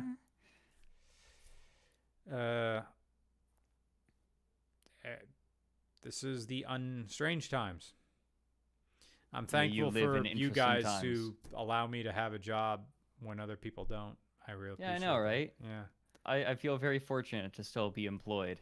You know, self-employed, but self-employed is employed. Kyle says, hey, Mr. Regular, any thoughts on the Honda 599? Love it. Honda 599 is great. 599 is fantastic. I can't say a bad thing about it. I knew what they were doing when they made that. Honda 599 and Honda 999. A lot of nines. 999, I think, is even more glorious, but the 599 is good too. I think a Honda 599 also may have gone by the name Hornet. Not sure. But I love the 599. You get it in good condition. Yeah, buy one if you want a motorcycle. They're good. Thank you, Kyle. I just realized I should introduce you to the family who has the Vanagon, because he also has a Firebird. Okay. I just think that I should definitely introduce you to. Okay. Cool. Yeah, those I think I did one Firebird, but it was I remember. No, I remember that. That was one of the first videos of yours that I watched. okay. The black one. I think I just remember it was a Firebird. It's been so long. It's been years. That would have to be. I think we only did one Firebird, and it was an F body from the 80s. So, Oliver, W Oliver, saying, trying to decide if I should keep my 2006 Chevy Colorado pickup truck or get something else. I'm thinking an 12 to 14 Suburban. Okay, that's a completely different vehicle. At 200,000 miles now. Any thoughts? Okay, so you got a pickup truck and you want a gigantic enclosed truck, which is what the Suburban is. Okay, the new Suburbans from General Motors, I think, are doing cylinder deactivation, which could be a problem for the derivations of the LS engine that's being used right now. And this is coming from the YouTube channel Car Wizard, who didn't have kind things to say about cylinder deactivation on V8s. It's a system that was put in to save gasoline to deactivate some cylinders. But what it really does is, yeah, you'll save money on gas, but when that system breaks down, you're going to lose it again, just having to repair it.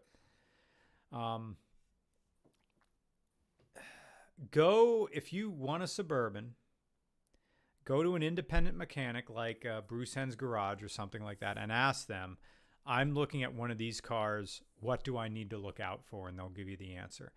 I mean, a Suburban isn't a bad choice. It's going to be a big truck, a gigantic SUV. But if your work requires that type of vehicle, there are certainly worse cars to get. I'm thinking that gigantic Infiniti that they made. I don't trust that vehicle. Could be wrong, but Infiniti and Nissan these days, I don't know. So those are my thoughts. Talk to a mechanic about the new ones, find out if it has cylinder deactivation, and check the forums. And so, Fred, like every video game has their crazy nerds, every single car has a forum devoted to it. And people deep dive into how to keep these cars running and what the problems and recalls are. Mm-hmm. Universal Cereal Bus. I like your name. Cereal as in breakfast cereal. Good. RCR on a commercial streaming service will be one giant leap from mankind. I hope you succeed. Stay healthy. Thank you, UCB. Also, Upright Citizens Brigade. Dan Gian. Thank you so much for your donation. Doesn't have a question, but I appreciate it all the same. Hey, it's Eric Pedersen. Fred, this next guy went skiing with me. I tried to hug him tenderly because I was blasted on an edible. Yeah. See, that's what happens. When I get high, I get huggy. So Eric will tell you all about that. I'm the same way when I get tipsy. I definitely just get more chattery and more friendly. I don't get grabby, but I do get cuddly. You know what I mean? Like, yeah. I'm more down for cuddles. Yeah. But like, I don't like. I'm not going to like just reach out and hug you, right? It's I still manage to maintain the. Right. But if the offer is there, it's just like, hey, we got a long plane or like a long car drive home. We're both in the back seat. Someone else is driving, and no one can see us back here. It's high school again. Right. Anyways, I'm interrupting you. Eric Pedersen. Good to see you. I'm buying an 83 Tercel wagon, 4-wheel drive manual transmission for $600 later. What are your thoughts? I'm so jealous, Eric. You found one of those fucking vehicles. Okay. What Eric is describing is finding a new in the box Famicom. That's the horniness level of cars. Now for $600, maybe he found one that's been in a ravine for a little bit, but Toyota made this version of a tiny station wagon with a stick shift, and it had manual. It had 4-wheel drive. It is tiny. It is underpowered, like a Vanagon Westphalia. But one of the neat things about it, it has like a tilt sensor in it. This is when and this was supposed to be a budget car. And during the 80s, the Japanese manufacturers were just throwing technology at their vehicles to see what sticks. But it was all 80s tech. So it's like, yeah, it has an ECU, but the ECU is a ColecoVision. That's an old joke I got to put to rest because I know what a ColecoVision is. Oh, my God. What are your thoughts? Also, someone ran into my Jetta for the first time. Oh, sorry. Sorry to hear that. Congratulations on your wedding, Eric. I miss San Diego dearly. Hopefully we can hang out again in the eventual future. The eventual future. Ford Fusion says, another person. Second question. Also, what is your opinion on a 2011 Ford Fusion 3.0? Oh, look, you could say you bought yourself a police car. Yeah, I mean, they did make the Ford Fusion of that, but the people who want to look like they are a police officer will always buy a white Ford Explorer these days. So I think I think you're fine. You want to drive a Ford Fusion, whatever. As long as you're not putting little square reflective strips on your grill and replacing your grill with a blacked out grill. That's like a weird subset of people, and I don't know if there's a video game equivalent, Fred. There are people who buy the used police cars because they want a sense of power. They're not getting it from somewhere else in their life, so they'll get it from their vehicle. I mean, that's why a lot of people become policemen as well. So, you know. I always say nice things. I always say nice things about police because I have friends who are officers, and it's more to it than that. And also, but because I live my life on the roads, there are people who do that. Yeah. All my town police are great. I met most of them, and I wave hi to them. That's a big thing. You see a police officer, wave to them. They don't get that enough. Right. But yeah, there are some people who are generally cocks. It was so interesting seeing the way that people react to police in Europe, in Austria, because I was in Austria. Yeah. I guess like the vibe around police is very different. How so? Much more relaxed. Ah. Like the people don't give the police sidelong glances in Austria. Like they're not kind of keeping their eye on them. They're not near. Only this is speaking of Austria. Do they take the euro or do they have their own deal? They have a euro. Yeah, they use euros. Okay, so we got €5 here. Only if you say please, saying I want to put ZX6R. Okay, motor. Okay, I see what we're doing. I want to put ZX6R carbs in my '89 Toyota Starlet 1.3, and then I'll give me plus or minus 95 horsepower. Stock can make 75. Okay. And a 1,075 pound car, be amazing sound to boot. Good idea. I mean, yeah, because if you have a carbureted car and it's not one of those weird, there's no ECU or there's no electronic lines going to the carburetor, you should be fine right there. I mean, that would sound bitchin' to have, what this guy is saying is he's going to take carburetors from a motorcycle and put it on a car. That doesn't mean it's going to go faster. It just means usually probably an 89 Toyota Starlet had one, probably 2-barrel carburetor that fed all 4 cylinders. He's going to probably put individual tinier carburetors, one for each cylinder. Now what that's going to do, it's probably going to put the carburetor is pretty darn close to the intake manifold. What that's going to do is it's going to give them more power on the higher end, but low power. That car may be a little bit boggy, a little bit difficult to pull out because you've moved the power band up in the rev range. So you're going to have to rev that car more to get the extra power. Whereas it's going to feel slower than stock coming out of like from a traffic light or something like that. Right. But if you're having a fun car, you don't care about that. You're just going to be rah, da, da, da, da, all the time. So yeah, great idea. More carburetors, more better. Thank you for like speaking down to me because I need it.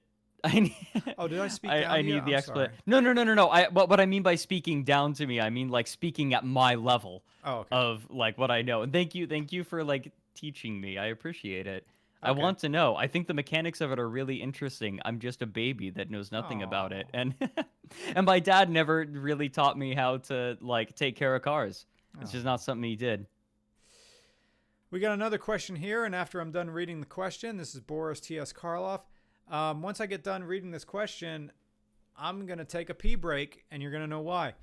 Boris T.S. Karloff, question for you both. Your thoughts on furries?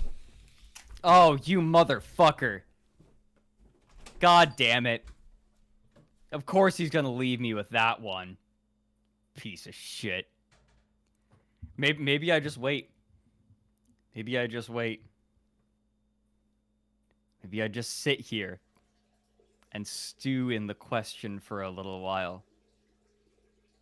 And let him come back and we pretend we went on a very long adventure together, chat. And then we ask him, "Oh, what's your opinion?" No, we had a great time figuring out what our thoughts on furries are. What about you? What about you in particular? Just to fuck on him.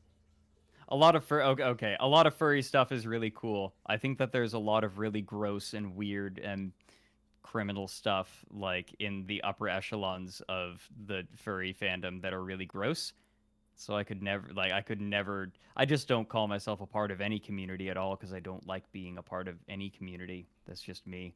I've never belonged anywhere. That's been true since I was in middle school. Never belonged to a group, but furries are like there he fucking goes. Can you hear me, asshole? A lot of furry stuff is really cool though. I have a lot of friends who are.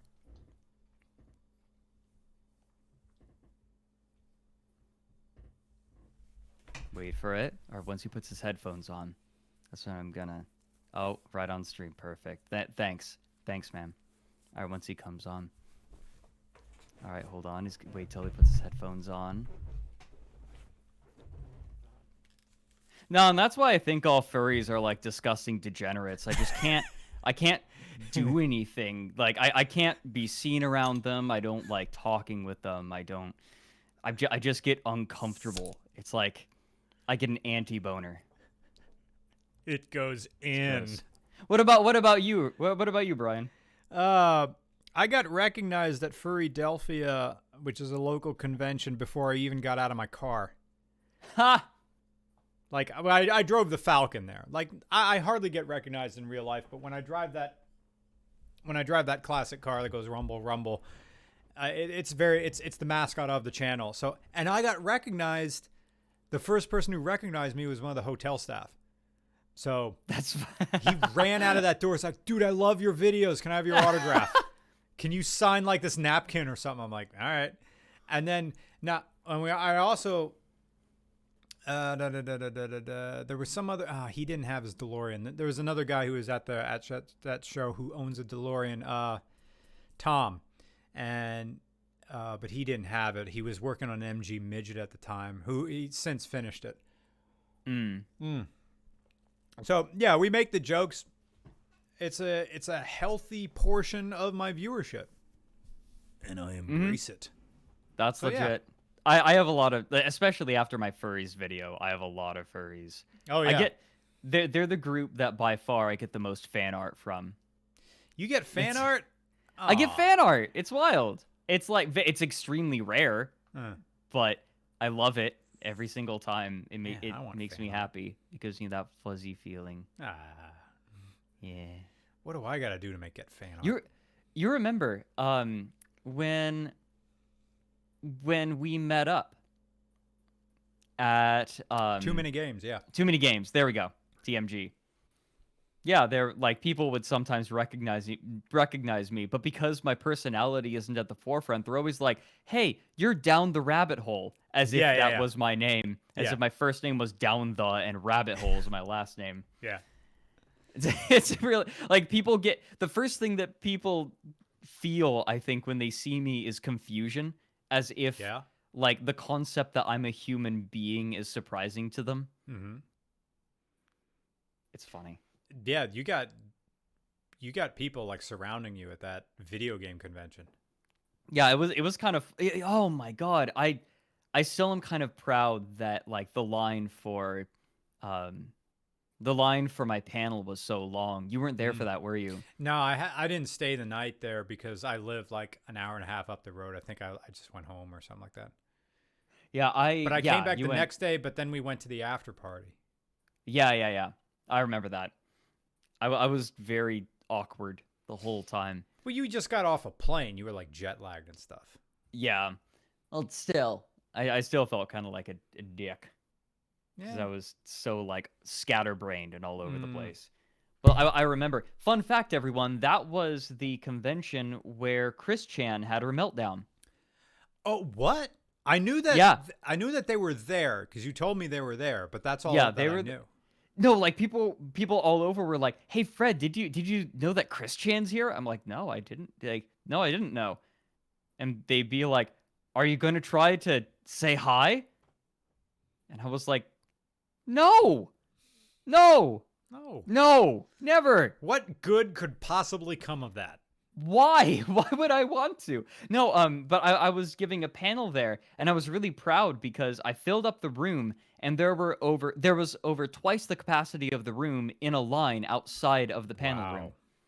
I didn't get the main panel room. They tried to argue, like one of them tried to argue to get me in the main panel room, but they put me in one of the smaller ones, and that proved to be a mistake because it was completely full with like a line of people waiting outside hoping that some other people might hop out. And then I remember there was someone, because I was giving a panel on the history of furries that I didn't have enough time to give the whole panel, so because I didn't time it right, and so that became the furries down the rabbit hole. Didn't know that. And there was someone who came up with a fursuit, and everyone in the line was like, "Nah, if someone comes out, he's going in next." Like everyone just made a gentleman's agreement. Like he cuts to the front of the line, Nice. and he had a shirt on that said, "Was it thick thighs save lives?" Nice. I think it was. And I got photos with him. Oh my god! I'm sorry. I'm telling stories again. My you're the Westphalia guest. story That's was what your super job is. boring. But my Westphalia story was super boring, and No, now it I'm telling wasn't. boring stories No, it and wasn't. talking about how big my e-peen is. Oh, what? So Chris had a meltdown at too many games? Yes. So what happened was Chris was there signing autographs and Really? selling some stuff. But of course, they were on the floor, and you have to have a booth, and you have to have a paid booth to sell on the floor. And they were basically just standing at one of the intersections and selling stuff. And con staff came and were like, you can't do this. And they were like, "No, but I don't see why not." And eventually, like security came and talked to them and tried to get them to leave. Then they crumpled down onto the floor into a little floor potato. And eventually they had to be dragged out by the police. And I didn't even get to see it because I was busy setting up for my panel. Did someone get their phone out and film it? Oh, you bet. Oh, I don't know if I want to watch Their that video. now. You don't. It's really just depressing. Oh. It's like this is a mentally ill person having a breakdown in the middle of a convention. Divisero says, "I got my first bike right before the Rona hit, a 95 DR 350S. Great. The Rona. The Rona. The Rona. This is the Jeep TJ of bikes. You can't change my mind. I won't, because I own a 93 or a 92 DR 350S. Now, this is a modernish motorcycle that requires you to kickstart it. It has no electric starter. You got to do that old school with the kickstarter. Oh, I remember both of my parents used to ride dirt bikes. Oh yeah. And so so they had some of those bikes you had to kick on. You bet. Yep. It's great. I'm familiar. It makes you look so manly, and it's Oh, yeah. terrible when you stall it at a traffic light, because suddenly you stall a manual transmission, anything, you're just like, you just stall it. You just, you just hit the starter. And with a motorcycle, it's easy because actually it's over here. You just hit it with your thumb, and it just starts back up again. This, you gotta hang on, You got to pull. You got to rotate the Kickstarter out. You got to put it in neutral. And you either got to romp it where you are and hope that it catches, or some of the more modern Kickstarters have a decomp level. A decompression, which raises the exhaust valves at the moment where the piston comes up and reaches what's called top dead center. Okay, gotcha. That is, with a 4-stroke engine, you have compression. No, excuse me. You have compression, ignition. Then after the ignition is a power stroke, and it comes back again and pushes all the exhaust gases out. The decomp level, you will do some practice kicks, some very slow kicks. You're just rotating the engine until, now most dirt bikes are only one piston. That's all you need. And you'll move it through its compression cycle until it compresses, and then it's at the very top right before the spark plug will fire. But the decompression then raises the exhaust valves at the moment of compression, which means that's going to be an ignition stroke, but it's not going to ignite everything. Right. But the spark plug will still fire, and also because because now the seal has been broken by having the exhaust valves raised, which means now the pressure, you have decompressed it. It makes it very, very easy to kick over.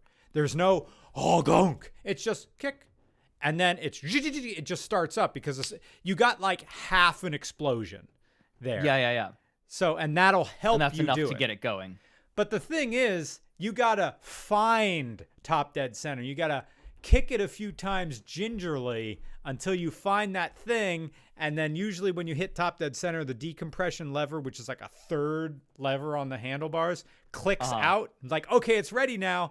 Now this process takes about maybe 10 to 15 seconds, but that's an eternity when you're holding up this line of traffic who wants to get through the green light. Yeah, people already hate motorcycles on the road. They're all trying to run us over and stuff. I had this happen one time at a traffic light in Cressona, Pennsylvania, and I knew I stalled. I didn't feel like waiting. I got off my motorcycle on the road and just pushed myself up onto the sidewalk and just said, "Go by me. I'll get my bike started on the sidewalk." Yeah. I just imagine being days. in the center of the road too. All right. Go ahead. Oh no, go ahead. I was gonna say, like, I don't want to hold you up from like super chats and stuff. Oh, okay. I hope I'm not holding you up. I'm having a fun time. I'm having a good time. Okay, cool. Dre, love you, Dre. Dre just says, "I appreciate you, RCR. You are very different," and just wanted to say that. Oh, thank you so much. And thank you for keeping this going. Brian's a good boy.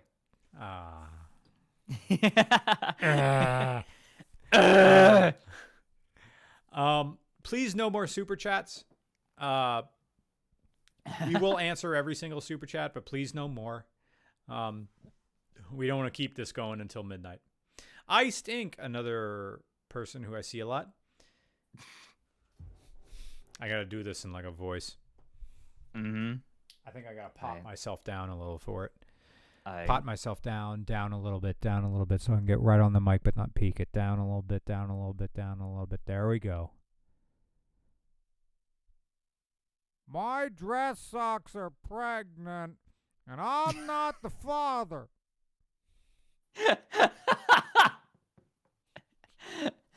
Oh my God. Have you ever seen Treats for Beasts?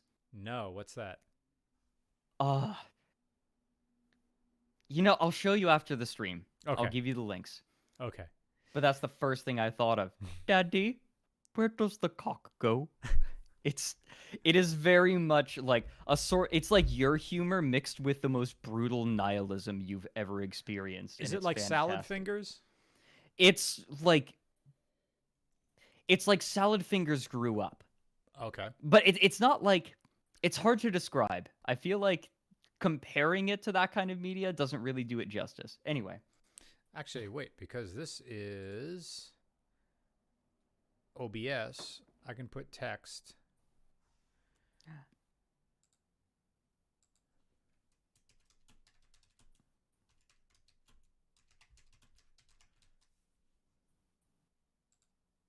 Oh, that's big. There we go. Mr. Plunkett. Boy, I watched an Adult Swim animation where Mike did a voice for it. Yeah. And it Oh, was he just did? so surprised. Yeah, he played a like massively overweight character who held a gun to his head for the entire episode. Oh, I think I saw that. I'm probably just gonna kill myself. Probably just and like the whole point of the video.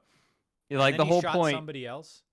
he Some- shot like a pest and he's like, Oh. wow, that felt pretty good. Like smiling friends, that's what it was. Yes. So good. Good guy, Mike. Oh, for people who are wondering, my second drink of the night, and this is going to be my last drink, I only like 2 drinks, is called Bloodline Blood Orange Ale. Metal. It's Maddo with Australian money. Oh, I can't wait to go to Australia. Oh, I hope I can go next year. Aw. I somehow managed to miss my window to super chat the Westphalia review. Once again, bravo. Thank you so much, Maddo. Thank you. I appreciate it. Rob Neely, thank you for your donation. So after listening, there are GoFundMe video games. Could there ever be a GoFundMe car? Yeah, there was one. It was called the ELO. Not just a YouTuber's project, also a huge fan for a while now, and my dad has a 1987 brown Vanagon. Nice. Have you heard of this car? I've heard of the debacle. I Yep. heard that it was a massive debacle. It's the Star Citizen of automobiles. Except Star Citizen's actually making progress. Yeah, and it's actually, you can use it. The ELO or Elio is another 3-wheeled vehicle that's going to get 80 miles to the gallon and all sorts of other stuff. But it gets lost in development hell, and there's lots of problems with the owner, and it's never going to get made. So it's literally every other 3-wheel car in existence. Right. What is it with 3-wheel cars in America and just every single time it raises funding and then something goes horribly wrong? Right. It's like a magnet for shysters. I don't get it. Like when we come to, like when Nick and I come to PNW, and you are going to drive a car that I think will fit your personality perfectly, and it is a 3-wheeled vehicle, but it's called the Morgan 3-wheeler. They're made in England, and they're made by, like, it's for someone who wishes they were born in the 19th century, but with the conveniences of the modern century. Oh, that's me. Yeah. I'm such a baby. God damn it. Like, you need to come up, like, this is for a car for a guy who wishes he could wear tweed every day, who could smoke a pipe and not get sick, who probably owns hats for many occasions, has a lot of leather-soled shoes. In my defense, the only one of those that is actually accurate is the whole pipe thing. Yeah? Mm-hmm. Do you own a pipe? No, I don't. Oh. I've smoked a pipe a couple of times. It's fun, It's nice. isn't it? It's nice. Yeah. I like it. Though I think my favorite part of the whole process was just playing with the smoke. Yeah. I'm such a baby. I'm a baby, okay? I'm just an itty bitty child who likes playing. Aww. I remember I'll put you in the putt-putt car. You get to have big-time fun with the boys. Yeah, I remember. I'm such a baby that in college my rebellion against my parents was weird. I never went through a teenage rebellion stage, but in No. college, I don't like cigarettes. I have no interest in smoking cigarettes. Mm-hmm. But the image of the defiance of it was there. So you know what I did? Yeah. I got a vape pen. Oh, Oh. And you I didn't got drive a Subaru? what a I That's the thing. Like all I Subaru just WRX got drivers are like vape. Like Subaru WRX and Ford Fiesta STs. Like they're all vape people. well, they hotbox vapes. It's different if No, you got the ganja in it. okay, that's different. But no, I just got one of the disposable nicotine ones, and Yeah. I never got another one. It was fun, and I had fun playing with the vapor, and Yeah. that was my rebellion.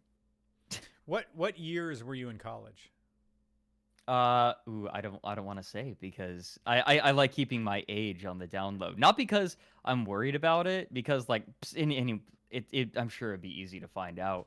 But My I undergrad was 2000 to 2004. I am 38 years old. I just like seeing people try to guess my age because it's always all over the place. Some people are like mid 30s, late 30s, mid 20s, early 20s, 30 on the dot, right? It's just everywhere. It's all over the place, and I kind of love that. Nice.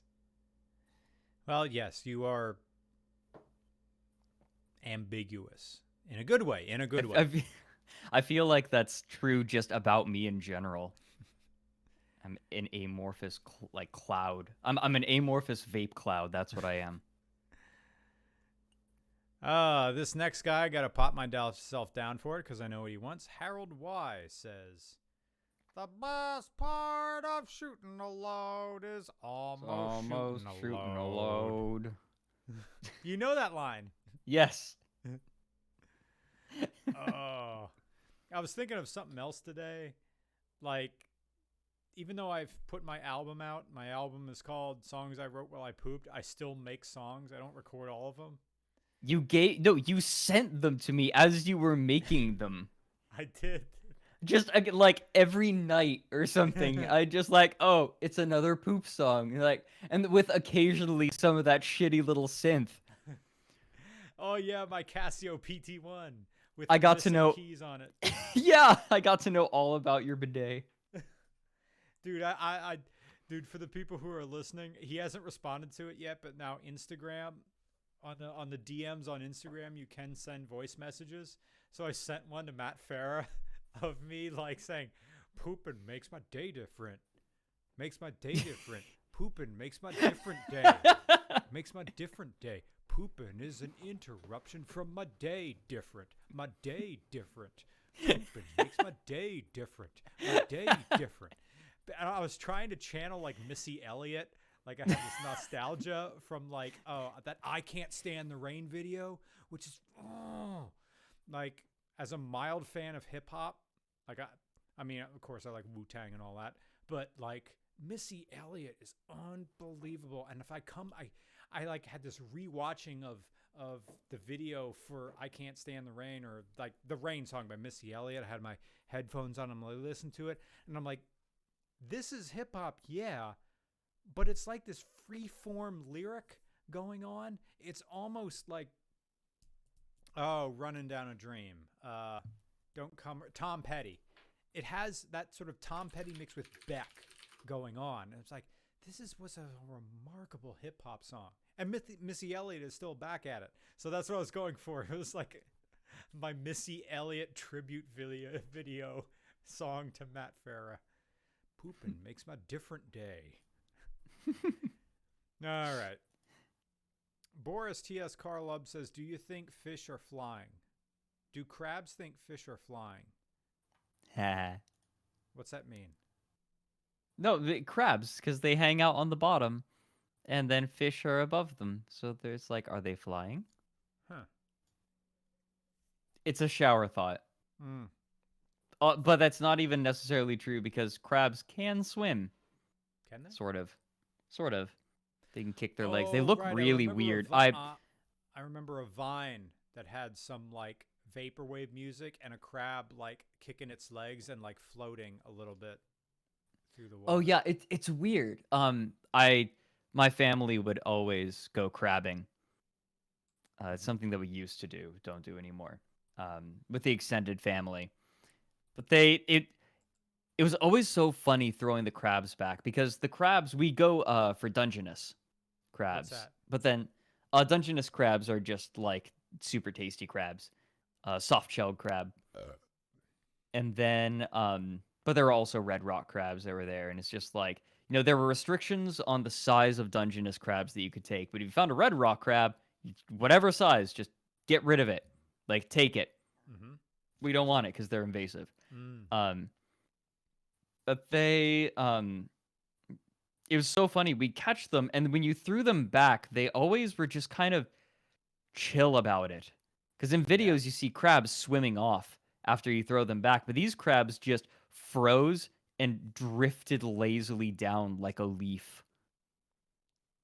So This story isn't going anywhere. I'm just reminiscing. are they chill in the way like those like the ragdoll cats, or like you pick them up and they go, "Ah, I guess I'm being held now." Yeah, exactly. So you put the It's crab like, back, and it's like, "Oh, I'm back in the water now. Cool." it's like, all right, I guess I'm in the water. This is Nice. happening. That's how I want to live my life, like a Dungeness crab, except not eaten and not in a trap. That'd be nice. Do you like tubing? Like going in a river Like in an inner inner tube? tubing? Yeah. Where you just Yeah. float in a river? Not floating. I like getting dragged around behind a boat. That if I'm tubing, that's what I do. Oh, okay. Oh man, I have Cameron- so many memories of Boy Scouts Oh, tubing you were in down Boy hills. Scouts? And yeah, there was we'd go up on Mount Hood, and in the snow there was Snow Bunny. There's a little area called Snow Bunny, and you could take inner tubes and fly down these hills in the snow on inner tubes. It's just fantastic. You really get some speed going, and then maybe you fall off part way, but it doesn't matter. You Yeah, just you slide keep all the way going. down. Man, And we're- you desperately try to hit the bottom before the person behind you catches up to you. Yeah. Because people rammed each other hard. I actually got kicked in the mouth when I had braces. When I had braces, that was a nightmare. Oh, because it cuts your gums up and everything? You bet. Yeah. Oh, they're saying fix your mic because you turned it down. Oh, sorry. Testing me, testing me, testing me, testing me. I think this is good. Like Okay. this? You're a little loud. I think A you're little good loud? now you're good. Now you're good. Okay. Sorry about that, folks. But yeah, I'd like the skin got all caught up in the braces. Just oof. That was fun. I had I was embarrassed. I was so embarrassed all the time about like my face. Multiple times my face has gotten fucked up. I have so many scars. I'll show you. I'll show you when we hang out. Yeah, please. I've got scars all over my face. Gosh, in all the pictures you've shown me, you're like a you're like a JRPG hero. In your facial. Do you Photoshop your pictures before you send them to me? No, I just there's a reason I wear my hair the way I do. I originally I started wearing my hair like this to cover the scar. What, like up here? Up on my forehead. Well, what happened? Was that where you got kicked, or? No, this was a different incident. I just keep fucking up my face is my point. I've also got my nose broken. Oh, really? Fun. Yeah, that was fun when I was sparring with padded weapons with my buddy. Oh, right, because you took fencing lessons. Yeah, and then this dude had we always put tons of foam on these swords so we could hit each other as hard as possible. We didn't have to hold back. Okay. And one other buddy just put very, very little foam on these PVC pipes, and he hit me right in the nose. The worst part was the whole idea behind us sparring was I put some foam, a little weighted piece of foam on the end of a rope to simulate a ball and chain.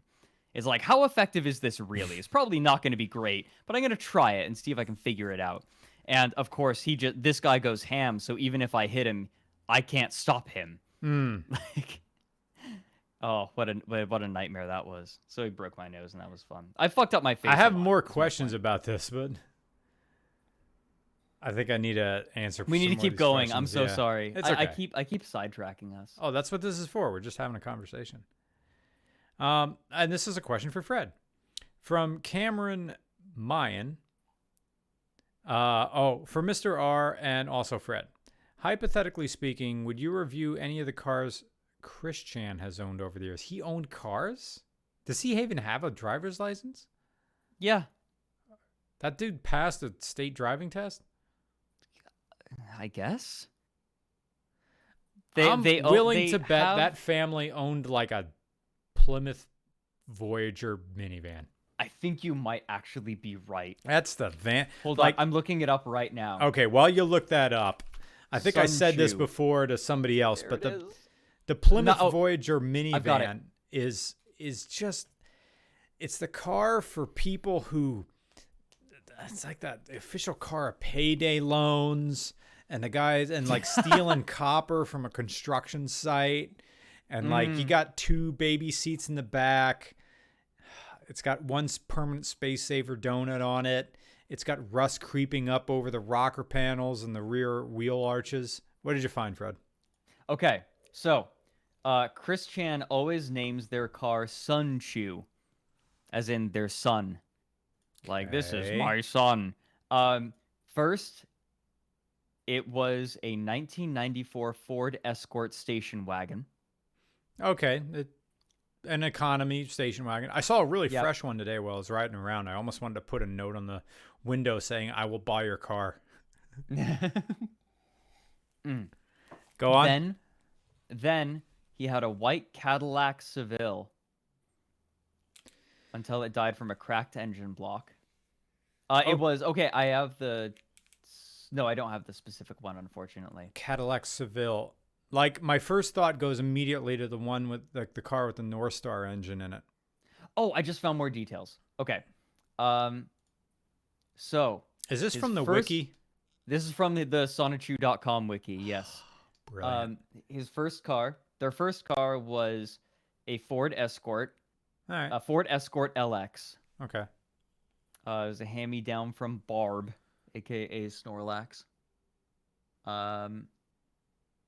Then they owned a Cadillac Seville. I got to I'm look. trying to figure out which one that. Here, I'll copy paste it to you. Here you go. Here's the whole page about Chris's cars. I And can't then believe they there's owned- a page on Chris's cars. Yeah. Oh, and it's long. This is longer than like a lot of Wikipedia entries. Then they owned a Ford Focus, a 2010 four-door sedan. Okay, I know exactly what type of car that is. Cracked engine block. Cracked engine block. All right, that's the thing with a North Star engine in it. So my first thought always goes to the cylinder head gasket. But excuse me, go on. Okay, there's a Ford Focus. Okay. Who is posing on the ground with a cigarette in his mouth? A fan. A fan at too many game at the too many games that we were at. No way. Yeah, that's Why what is he that's why what is he that parked photo in was a taken. handicap spot? Because look at the parking. Yep, terrible park job. I like the unlit They're in- cigarette in the guy's mouth. Yeah, that Chris parked like well in the striped zone. Yeah. Oh God. Then, okay, so now they there's a have Dodge 2002 Caravan. Dodge Caravan. That's There's their a Dodge current car. Caravan. For the back of the Dodge Caravan as of Chris's June 2019 debut hearing. So he was in court in 2019. Oh, Chris has been in court multiple times. So They keep taking pity on them. They just keep doing shit.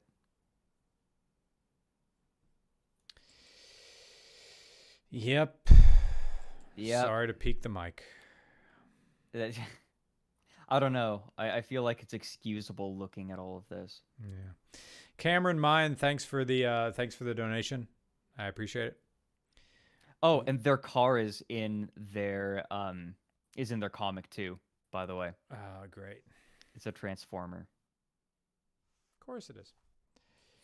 Rob Neely says Black Box Stuff watched Flight 427 crashes give me anxiety. Also, that Vanagon had its clutch go while driving through wait a minute. What? Okay, there's more story here. Also, that Vanagon, referring to his or somebody else's, had its clutch go while driven through a Christmas lights display. So someone was hooning this and probably drove it through someone's front yard Christmas lights display. And then abruptly, any thoughts on reviewing a gold 2009 Saturn R with a BRN interior? Not sure what BRN interior means. Flawed but cool. Yeah, we don't do enough Saturns. Saturn was the big great hope of General Motors. So, yeah. Send an email to regularcars@gmail.com. Year, make, model, city, state in the title of the email. And in the body of the email, put your phone number, your name, and anything else you want to write. Thank you very much. Yeah, need more Saturns. I mean, for me, Saturns are stuck in the 90s, in the good feelings that I had back then. And lately, I've been feeling I need to make like a mix to put on my phone of just 90s music for when I ride my bicycle around during the day. Because those are my days right now. Like, I wake up, make some oatmeal or some sort of breakfast, get to editing video. When I finish editing my lot of the video during the day, the next thing is get out of the house. Usually there's some catastrophic masturbation before I leave the house. I'm not telling you what sites I go onto. Fred knows. But then I leave the house and get in some good bicycle workout. I aim for the hills, make sure my legs don't get small. I enjoy having very large thighs. Man, when I used to run all the time, I could leg press 400 pounds. And I couldn't wear like normal pants. Like, this is like pre-RCR. Like when I was going to college and I would go to class, I would study, and I would work out. And I had really fat thighs. And I could go on that leg press machine and leg press 400 pounds. But the thing is, I couldn't wear like tight pants because my thighs were huge. Because all I did was just like run and like do squats and stuff. So I had like these big upper part of my legs. It was fun because I could do like, there was this one point and like the strength stuck around a little bit. Like it may have actually been at the Too Many Games, Fred, where we were at. Because I think I left and went to talk to Mark Swint, who is a VO guy. Do you know Mark? Okay, yeah. Like we were out. He may have been filming the video. There was this other YouTuber, 8-Bit Brody, and we got into a squat contest, like in the front, just like doing, body squats. And I think I won at 103. Like he crapped out after 103 squats. So we just kept doing. I can't do that now because in the past 2 years, I've run down the cartilage on my right knee, so I don't run anymore. So my right knee clicks a lot. So I supplemented it now. I'm still able to stay in shape by using the elliptical machine, and now during the 19, using a bicycle. So I may not have the lower body strength that I once would relish in. But the good news is I can fit into pants. So thank you, Rob Neely. Thank you for your generous donation. Iced Ink, thank you again, sir, for showing up. And this is a Fred question or comment. Oh, dear. My dress... Okay. I'll have to remember to pot myself back up after this. All right. There we go. My dress socks are pregnant, and I'm not the father. Glad to hear y'all are okay. I'm going nuts in quarantine because I fixed all my project cars. By the way, Fred, big fan. Cat Cafe is my favorite thus far. It's so much fun to hear everyone's like favorite episode because it varies wildly. Like it's sometimes, is it widely or wildly? Both work. But it's crazy to hear what people's favorites are because it mostly depends on people's personalities. It's fun. My favorite is still Time Cube. And Mhm. that one I listened to in the Auckland airport in New Zealand. I think that is when I discovered you during the first New Zealand trip, which may have been Oh. 3 years ago, maybe. And yeah, I think I binged your stuff while waiting for my multiple connections to get back to the USA. Do you need to turn And back up? Do you need to turn back up a little bit? oh yeah, more. Maybe a little bit. Okay.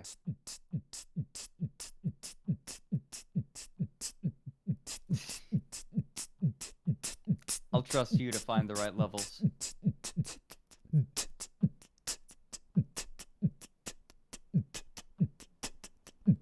Boners.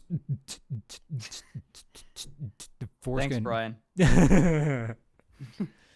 At some point, you just started having fun, and I didn't want to stop it. So yeah, TimeCube. I remember there was feel... some. I'm sorry. Go ahead. Oh no, just TimeCube did feel kind of like a turning point for the channel. That's where I started to realize I could do longer videos and people were okay with it. Yeah. Man, pour one out for that Australian guy who just Richard went, Yancharski. Yeah, who went to visit. Yeah, I had to find some pretty obscure forums to dig up that info. That's the thing about you, Fred. You go deep. You are committed to finding the information that no one else wants to do with no one else wants to do with like a cursory glance of the internet. This takes when you have a nugget of information, like you follow a thread that hits a brick wall, how do you find where that story picks up somewhere else? It really depends. Okay. Sometimes I'll have to like use multiple pieces of information to try to figure out like, oh, where were they? Sometimes it's very careful search engine like manipulation, like using a bunch of random little tricks to try to suss out what you really need and just digging. And a lot of it is just legwork, digging through pages and pages of irrelevant information to find what you're looking for. Because that's the nature of the internet. How do you, when you find some of this stuff, do you ever have to email people? I try not to. Okay. The whole point, I see myself more like an archaeologist in that way. Like I don't want to disturb anything. I just want to uncover it. I don't want to, like, my job isn't to interact with it so much. Okay. So this is like information that anybody could find if they wanted to take the time. Yeah, exactly. That's sort of my goal, is find what is there rather than like trying to suss out new information. Because usually when I'm telling the story of any topic, I'm telling it from the perspective of the internet learning about it and experiencing it. Like that's the story. The story isn't here's what was going on behind the scenes. It's this is how people were experiencing it and recreating that. This is a silly question, but when you're gathering your information, do you keep a master Word file? Like, how do you organize as all this bits of facts comes together? How do you keep this gigantic net logical for your own writing ability? It's messy. It's very messy. Oh. I don't have like a master document. What I tend to do is I tend to keep a million tabs open at once. And it's funny. I remember pieces of information. I didn't mean to laugh. I mean, just I had a side thought. No, it's but okay. Yeah. It's okay. It's funny how I go back to information because sometimes I'll find a little nugget and I'm like, wait a minute, this was mentioned in this other here. And I think about my discoveries because I discover things achronologically. So I tend to think about them more topologically. That is to say, I seem to remember this tab being more toward the left of the Chrome bar. Yeah, I'm just like, wait a minute, I remember it was over here.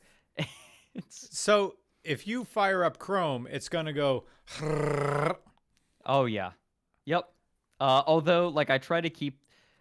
If I'm like not working that day, what I try to do is I just bookmark everything put it in a folder, close that window, and then reopen all the tabs again when I get back to work. Hey, that works for you. I mean, when I write, It works. it's all handwritten. It doesn't exist on a computer. I love my legal pads. Yeah. Although Nick writes on his laptop. He's you should see Nick type. Holy crap. Oh no, I got a keyboard specifically for typing. It's called a gaming keyboard, but Cherry Blues are particularly good for typing. Cherry Blues. I'm going to look that up right now. Yeah, they're very clacky, so just be aware.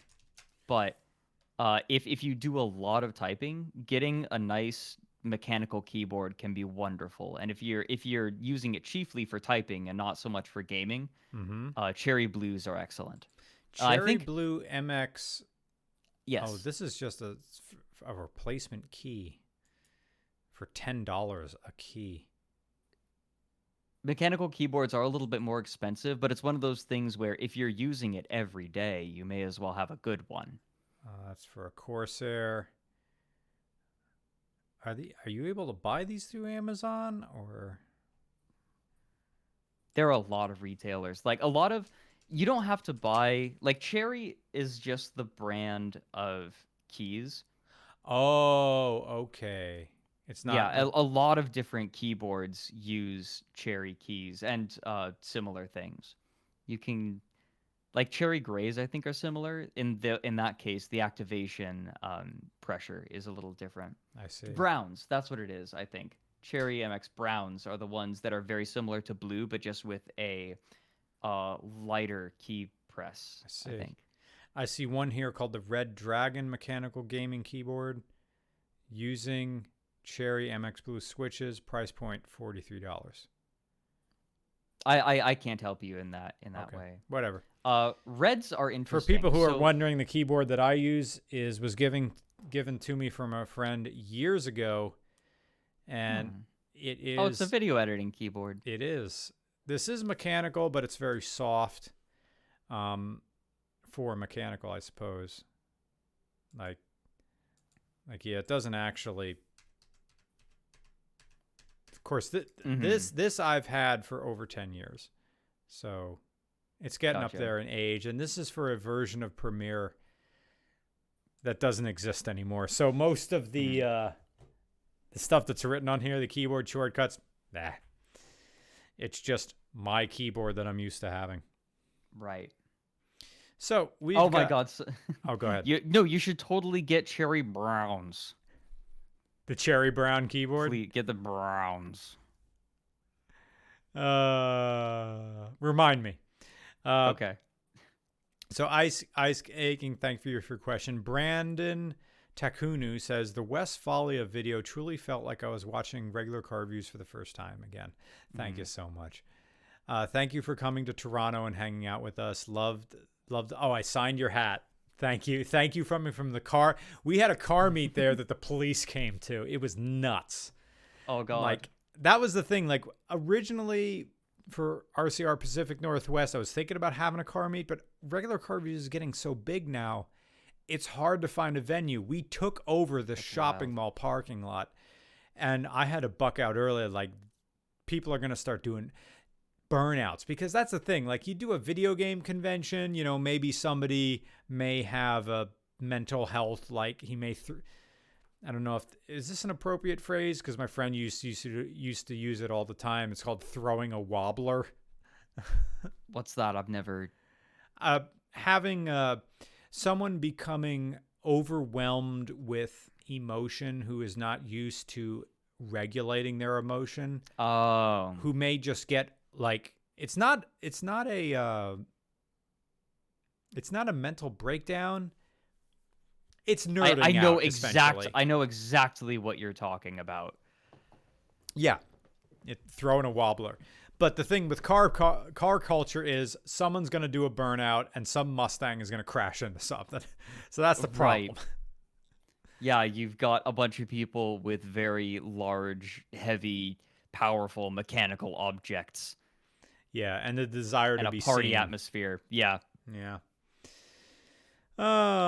So thank you for hanging out with me. Yeah, Toronto is great. Can't wait to do Canada again. I sent Fred earlier. I think today I was having a nice moment watching a promotional video, unless it was last night, for the West Edmonton Mall in Alberta from Yeah. 1990. I asked you to send that to me. It was so brilliant back when malls were a million dollar industry. God, yeah.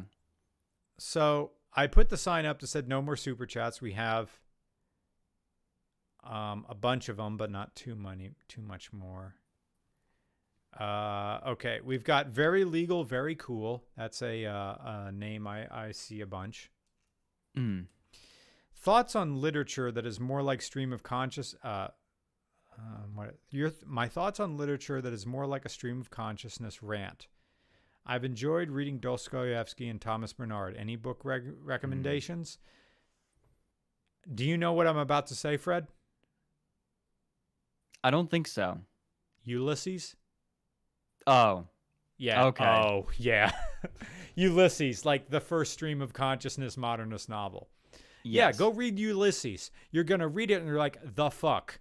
But it's all stream of consciousness by Stephen Douglas. It takes place in and you can read that book in any particular way. I recommend the Lestragonians chapter because it's just him going to a pub and just seeing like these like people just shoveling food into their mouths and blowing their noses and stuff like that. To understand Ulysses, you have to cheat. Read the Spark Notes. That's how I got through grad school. That's how I have a master's degree. Fucking Spark Notes. Read that first and then read the assignment. And even the professor said, fuck it. This stuff is getting old, man. People talk different 150 years ago. That makes things a lot more difficult to parse. Like, Shakespeare made perfect sense. Like, Shakespeare wrote for the commoners. I think a lot of people forget that. He wrote in the common tongue. Yeah. And used a lot of vulgar vocabulary that they would understand. Like, that was part of the point. Oh, He was very vulgar. But nowadays, like, a lot of the turns of phrases just aren't in the common dialectic. Dialect? No, I'm not using that word right.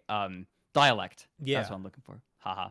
How do you feel? Like, do you think our language has gotten more complex since Shakespeare's time? Or No. do you think it's got simpler? It's hard to say because the simple things seem simple because we're familiar with them. And things back then seem complicated only because we're not familiar with them. I feel like, comparing ease is impossible because it's so subjective. Although and to answer that question as well, if you like stream of consciousness, anything by Philip K. Dick, but in particular, A Scanner Darkly. It is one of my favorite books of all time, and there are multiple sections where druggies go on many pages worth of drug-induced rants about nothing, and it's mind-numbing, and it's meant to be, and it works. But it works in the context of the story so well. Please read A Scanner Darkly. I confess I only saw the Keanu Reeves movie. That movie was a surprisingly good adaptation, and they kept a lot of the really great moments from it. Like, I made a silencer.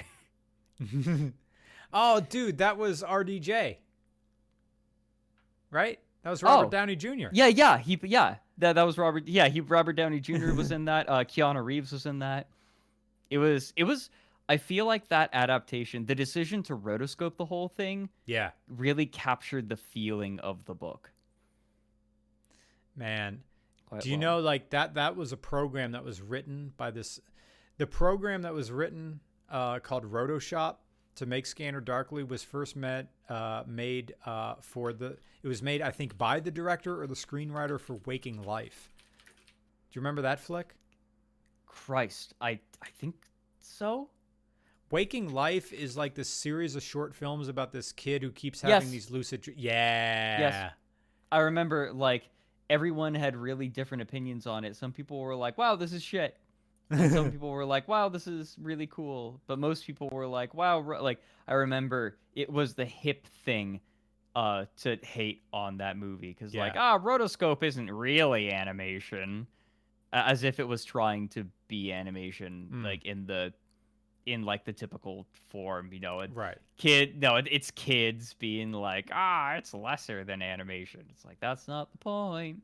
Yeah, it's to convey a sense of dreaminess, and it's supposed to be a little bit disjointing to watch, but eventually you get used to it. Man, I miss rotoscope. Like there was some really good rotoscoping, like Heavy Metal. Do you remember that? Yep. Yep. Anyway, it's Maddo again from Australia. Thank you. In response to the uncertainty of RCR Australia, there is a free bed for you in Melbourne, and I know a handful of video guys with suitable cameras. Yeah. I think it would be a disservice to the great country of Australia if we just flew into Sydney and didn't leave this greater Sydney area. I think Melbourne is where it's at.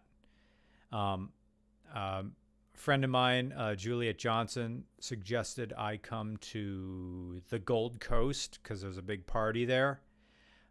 What I understand about the Gold Coast of Australia is that it's kind of like the Jersey Shore of Australia, but I don't know. I'm down for whatever. I like the idea of coming. Of course, her party is in May, but it's, it was canceled because of the Rona, so May of next year. But I will be there probably at the same time. And I guess it would be kind of nice because May is like kind of spring, but not really. April is the worst month for Pennsylvania because we had snow the other day. And then it's constantly, it may be a little bit above freezing, and then sometimes you'll get the teaser 60-degree days. God, April sucks. Anyway, Michael Weaver says, "Hey, Mr. Regular, congratulations on the special project video. Excellent work. How many more of those are planned for the future?" The answer is 0. That special project was made to sell RCR to a studio executive and sell it as a series. That's why it's filmed in the way we did, and that's why we spent the money and time. And thank you to Visual Inclination for making it happen. Also, how are you and the Roman holding up during this apocalypse? I am riding a bicycle a lot. I have enough footage banked to keep RCR going until May 8th, at which time we'd have to find a way to film some more stuff. We continually get car submissions. The good news is Pennsylvania plays kind of fast and loose with what you can do, and if you're doing outdoor activities, that's perfectly fine with Tom Wolf, our governor. So the answer is we can probably keep this show going. Nick is spending, I don't know, I haven't seen Nick since this started. So he says he's doing fine. He's probably staying inside. Well, actually, we're probably both staying inside this for the same amount of time. All I really do is I'll work, I'll go ride my bicycle, and I have experience of living in an isolated life because I lived in Alaska for a little bit. So what I look forward to is dinner. I look forward to talking to people online. And thank you to Fred for talking to me every night.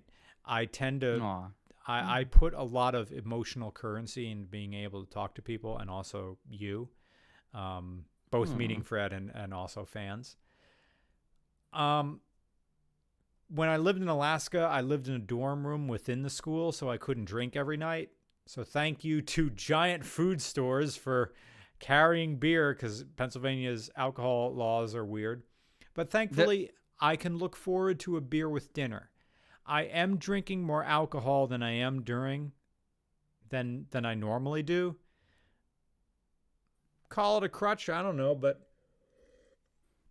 it's the little things. I'm not getting blasted every single night. In Pennsylvania, you can't buy liquor. You can't buy liquor except in a state-run store. So it's strange. Yeah, right. All the liquor is bought up by the state government and then sold back to you in state-run stores. What the hell? You got to see it to understand. It's very Soviet, So fucking weird. right? What the hell? Now you can get wine in special. I'll tell you, Fred, how this works. People in Pennsylvania, we just deal with this. But thankfully, I can go to my supermarket and I can buy beer. Anyway, I'll tell you all about that, Fred, All right. sometime. So that's how we're doing. And I go to my parents' house more than I go to my parents' house more than I normally do because it's a place to go. And I'll just hang out there all day, talk to my parents, walk around, ride my bicycle around town. I would drive the Falcon a lot. I think I'll probably drive it tomorrow. It's a high of 60 degrees tomorrow, although it's going to be cloudy. Anyway, so thank you, Michael, and thank you for your donation. New York for Life 12 says, hey, Mr. Regular, quick question. I live in New York. I'm guessing, I don't know if that's state or city. Should I go to Texas to get a haircut and work there for a couple of days? Is that a reference to a song, a Texas? Is that a Beck? I don't know. I'm a loser No, over wait. here. I'm listening to Caligula's Horse and Ignia, not old classics. I'm such. Again, I'm baby boy. Aw. I'm just over here listening to my metal. I'll have to show you. There's some really good new tracks that Okay. a few bands have put out. Okay. I'm down. Caligula's Horse put out a really great track called Slow Violence recently. I'll link it to you. I like it. I think you would really appreciate Caligula's Horse because their lyrics read very much like poetry. Is it like In this fact- all the time, or is it? No, there's no death growls. The lead vocalist he actually has one of the most pure and clean and beautiful voices I've ever heard. Oh, Yeah? yes. Oh, his voice is so beautiful. And the lyrics are like poetry. In fact, In Contact, which was their album, like their last album, one of the tracks is just a poem. Yeah? It's just a 3.5 minute long poem. There's no music. He's just okay. speaking it. It's spoken word poetry, and then it leads directly into the next song. How And it's Henry very Rollins it's of very it. much slam poetry. Ah. It's great. Wait, what is slam poetry? It's poetry that's sort of written in a way to be read with a particular cadence. Okay. So often very strong. Like I'm no expert on slam poetry, but just some of the hallmarks are very strong emphasis on certain lines. Often it takes a conversational tone.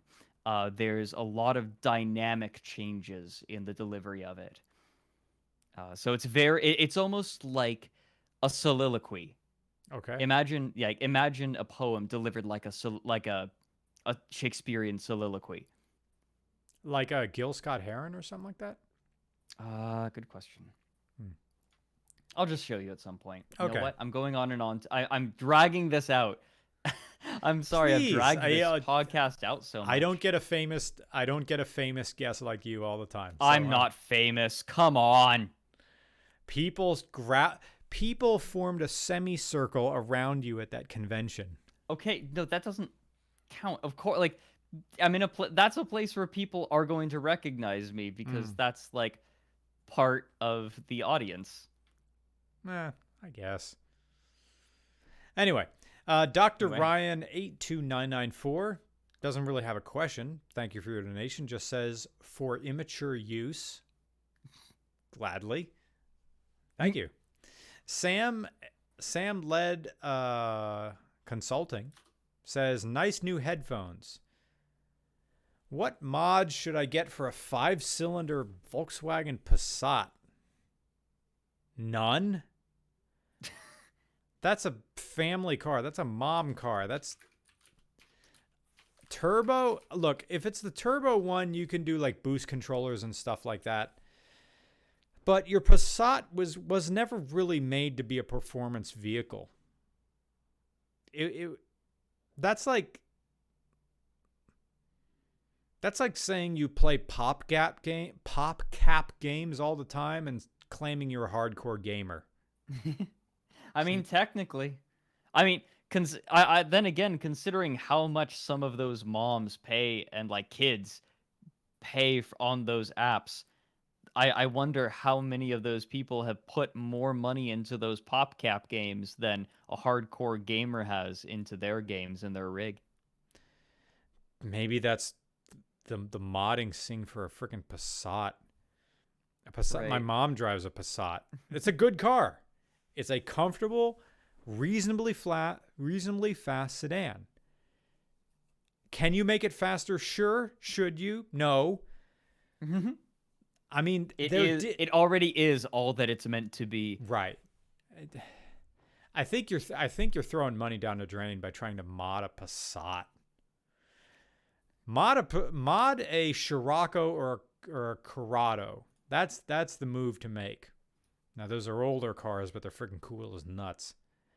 That's right. I'm calling nuts cool. Have you been on Pornhub? I have.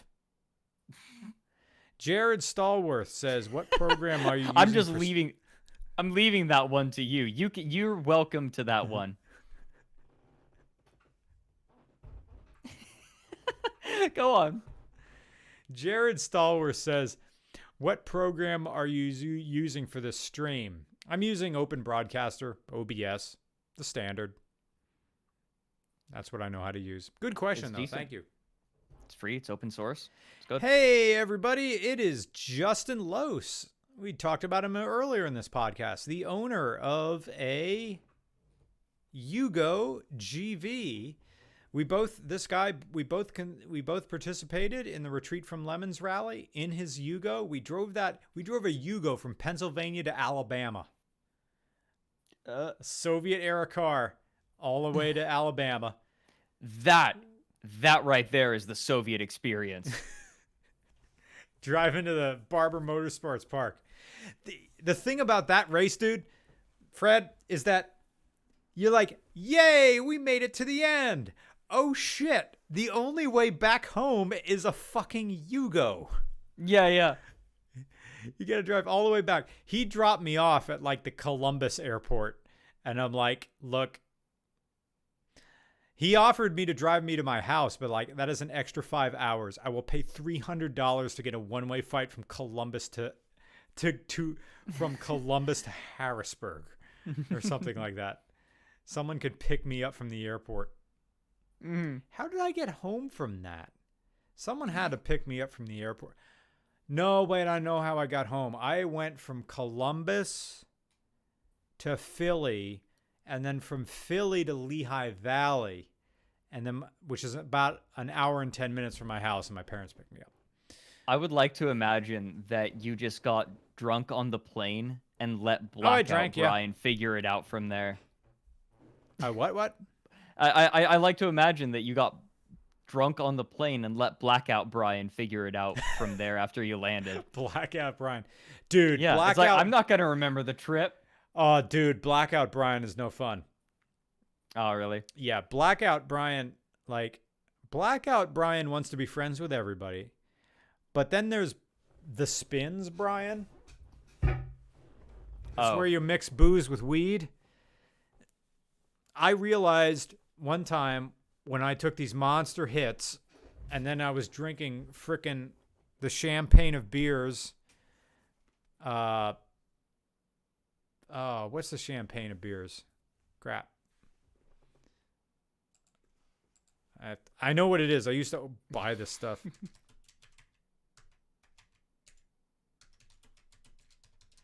It's a cheap beer. Miller High Life. Oh, God. Miller High Life. I went through this phase. Like when I drank really cheap beer. Miller High Life. I was drinking Miller High Life and getting high. And I got the spins. And I just blacked out. But at the time, dude, this was during like this period in like 2009 where I was drinking casually, but if weed, I never bought weed, but if weed showed up at a party, I'm in. I'd like barter for it or something like that for like a big hit. Right. But during this time, Salvia divinorum was legal in Pennsylvania. Okay. So that's what I would smoke, which is a very strong hallucinogen. Now, I would do that in a very sort of meditative thing. I would do that at home. Right. The good thing is you only really needed one hit, and then you were in a different dimension. My point is I would get high and then listen to Alan Watts lectures about like comparative philosophy. So I was at Matt Fisher's house and drinking Miller High Life and getting high with fucking Luke Glogg, this guy who was in my Latin class in high school. This is like, 9 years after graduation. I'm at this party, and I'm not joking. This was like in spring, and Luke Glogg was dressed as a pirate at this party. No reason. He was just dressed as a pirate. We were getting high in not his car. This is just like small town stuff where you borrow a friend's car and people would just lend you their cars. Right. So he would show up in somebody else's car. We were getting high in his car and going back into this party. And Matt Fisher was watching WWE, and I knew this was a bad thing to be watching right now. So I went out to this porch, and I was really high, and I knew all I had to do was get in this chair. But then I was in this chair, and the waves were coming over me. So I started thinking that the only thing to life was me on this porch and Luke Glogg insisting, because Luke Glogg knew that I was gone. So he was just saying, hey, I'm your friend. Everything's okay. But then I started thinking that everything in life is just Luke Glogg saying he's my friend. That's all there is. There is naught but Luke Glogg. So I'm trapped in, and I could hide myself in a nutshell and crown myself the king of infinite space. Oh, dude. With Luke Glogg. I had this feeling that I had this revelation that each one of us is in fact an entire universe. It's kind of, I'm pretty sure those are metal lyrics. Yeah. Hold on. Wait, no. What is it? Oh, there's a song like this. Hold on. It's, fuck. Okay, hold on. I want to say it's a Devin Townsend track. Devin Townsend project, please. Come on. Wait. No. God, I can't think of it. Whatever. Doesn't matter. The point is, I felt the point is, I blacked out, and then my friend Amanda Brazana told me that, dude, you jumped off his goddamn porch because you were screaming about other options. You wanted other options. So that's like one of the great like blackout drug stories, is that I wake up in my bed the next day at home at my parents' house with like bruises on my legs, not knowing how they get there. And then Amanda calls me up and says, "Hey, Brian." And I told him what happened. It's like, don't worry, I'll come pick you up and I'll explain, because my car isn't not there. Like, I walk out of my parents' house, my car isn't there. I'm like, oh boy. But then she told me that I just got weird and they drove me home. So that was it. So anyway, Justin Lowe says, brown, but more brown, be well in all of this. Yeah. So probably if I do another one of these remote podcasts, we have another one coming up that we'll have to do with Ivan Verlan and the cinematographer who shot our pilot. But we got to bring Justin Lose on this one, because I talk to him about it all the time. He's never been on the podcast, and nowadays everybody's doing podcasts. So have Justin Lose on the podcast. C, this isn't his name, just the letter C. Thank you for the $1. Doesn't have a question, but thank you for your donation. Links with $10 Canadian says, "Hi, Mr. Regular. Sorry to have missed you in Toronto. Would you guys ever do another noir video like the Fiero?" I would like to. Some people wouldn't like it. I would love it because I'm a big fan of noir film. I love the writing. I love the ennui. I love the style. I'm a sucker for it. But I don't know if we do another. Because it's kind of like noir has its tropes. So you kind of know what you're getting. And if you do another one, I mean, maybe we would do like a 20-second segment in the middle of a normal video and then cut back to a regular review. Because we can't all be Max Payne. John Wood says, "Hi, Brian. It's great to catch you live. I was wondering if an O2 WRX is worth keeping around in the long run." That's a good question. It has some of that Pennsylvania rust. But it's still in good condition. That is such a Pennsylvania term. It's rusty, but still good, which means it runs. Gotcha. I've been back and forth about selling it. Look, dude. There's no getting away from that body rotting away. You're not going to get your money back. Just call it a loss. I mean, if you like driving it, it's not an STI. It's not really all that special. Have fun with it. Drive it. Drift it in the snow. And whenever you're ready to sell it, take everything out, vacuum the interior, give it a good coat of wax, and say it is what it is. An O2 WRX with rust is worth maybe at the high end $3,000, and that's even too much. So that's what it is. Brian? The good news is a WRX can be sold all day, every day. Yeah, Fred? What do you mean by STI? STI stands for Subaru Technica International. It is the rally and performance version of a department of Subaru. So, gotcha. As of now, they're in the United States. The only STI Subaru exists with the there's the Subaru Impreza. That is the regular base model. I just need a four-door car or hatchback Subaru. Right. The WRX stands for World Rally Experimental. That is it used to be the top end. When Subaru entered the rally, they made this. And in order to enter a car into the World Rally Championship, you have to produce that car for the general public. So they made this experimental. It's just a turbocharged version of the Impreza. Then they went a level beyond that, and the STI. The STI is the top tier, very expensive, pretty fast, and right now four-door sedans. So the STIs, all of them, usually a dealership, you go into a Subaru dealership, if they have an STI, they have one, and it's in the showroom and you can't touch it. They will order one for you.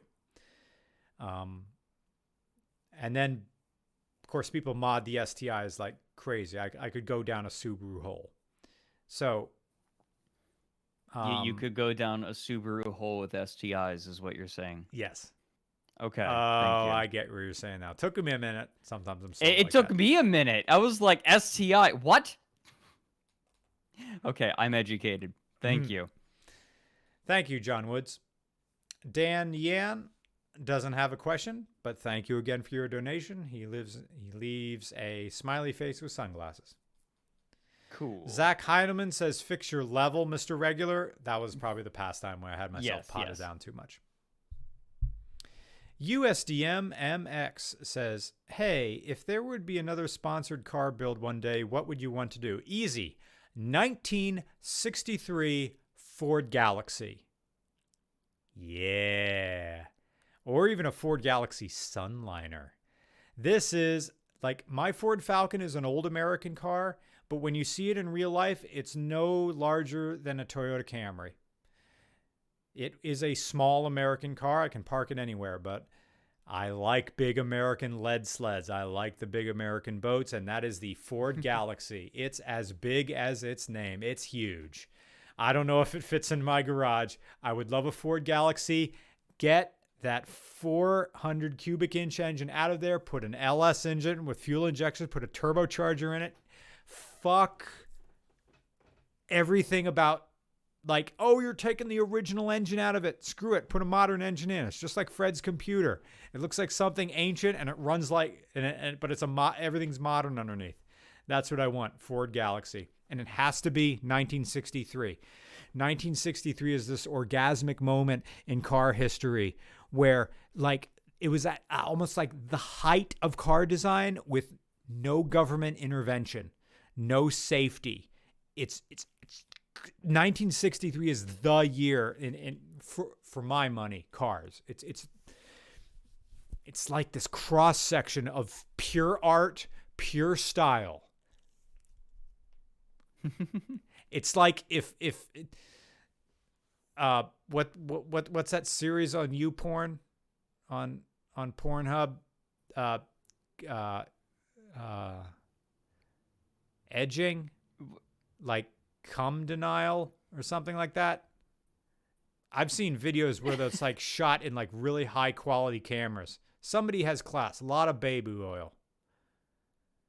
That. See, like, you were pausing as if you were waiting for me to fill it in. I don't know. It took me a minute to think of the video I was looking at earlier today. Anyway, oh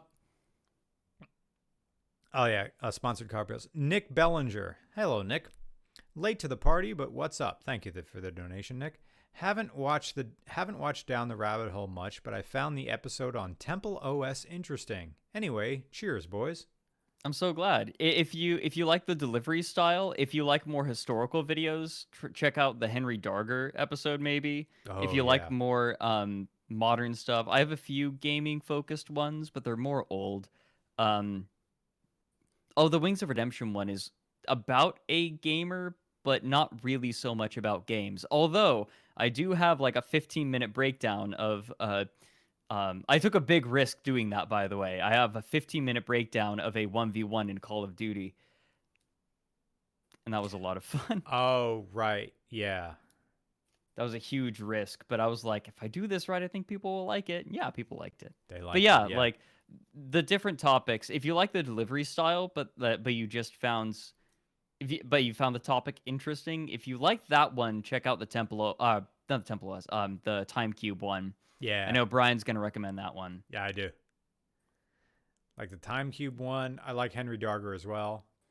The new one is coming very soon. Like, literally, I'm finishing it this weekend. Like, once this is done, I'm going to... Oh, yeah. No, like, the rough cut's done. Actually, I would love your feedback this weekend. Like, just sit down and watch the rough cut and see what you think. Because all the music's done, all the graphic design's done. I'm just waiting on a teeny tiny bit of art, which is going to get done this weekend, and then I can plug it all in, export, and pray that YouTube is nice to me. Yeah. Yeah, you got to let it sit and marinate. Yep. Under private. Yeah. Unlisted is better, I think. Oh, really? Because then it actually puts it in the algorithm. Oh. Because then it's publicly available, technically. So they got to be more careful. Anyway. John O'Twist says, no more super chats. Yes, that's right. That's what it says right down here. Because I want to go to bed. Actually, I want to have another bowl of food, and I want to talk to Fred a little bit more. Okay. Some more super chats. Thanks for the fun. RCR, also nice. Thank you. 569, nice. Yes. And nice. Dustin says, why can't I super chat? Because we're going to call it a night. And with that, one last F5. Yep. Okay.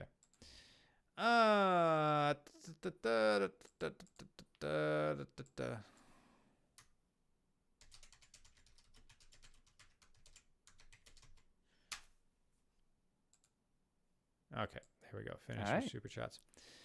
I don't want to bounce out because I don't want to think that all we do is answer super chats. We don't talk about anything. Actually, how long have we been going? It's 3 hours. We just ticked over 3 hours. Shit.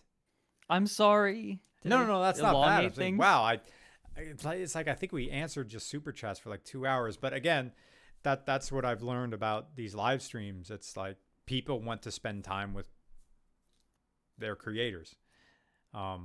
We also spend a lot of time just chatting in between them too. That's true. Yeah. Stretching them out quite nicely. So you got a whole evening in front of you yet. It's not 10 o'clock yet for you. 10, 9, 8, 7. It's only 7 p.m. for you. Yeah, Nice. work often happens in the late afternoon and evening for me. Like those are like, even if I'm not working earlier in the day, I'm working those hours, later hours, just because that's when I'm more productive. It's interesting. We have such a different thing. I treat it like a job. I do it all in the morning. And then usually I'm done by 1 p.m. That's it. I'm like, I'm not touching this anymore. Mm-hmm. Yeah, see, I'll work late into the night if I'm feeling productive. It's kind of interesting. Like some days I'm more productive, some days I'm less productive. I burnt out hard after going for like 3.5 years Mm-hmm. because, or like I don't remember how long. Basically, like I would work, I would eat breakfast and then work, and then as soon as I was done with work, I'd go to sleep. Like I didn't really. Wow. It was like I might take an hour somewhere in the day. Wow. But it was pretty brutal, and I burnt myself out really bad doing that. So I'm trying to be a little healthier about it, but it's finding a good balance is tricky. Hmm. Did you just eat at your computer? No, I would step away. I don't Okay. like eating at my computer. I have to eat I at my used computer to. because I don't have a table. Right. See, And I this in is it. It's college just I would over eat at there. my computer, but that was because my roommate was horrendously messy and I Uh, didn't. Yeah, so that was my clean space to eat. yeah, usually during the night like this, I'll play some video games. I'll talk to people, with the keyboard, and Mhm. then I'll slowly wind down.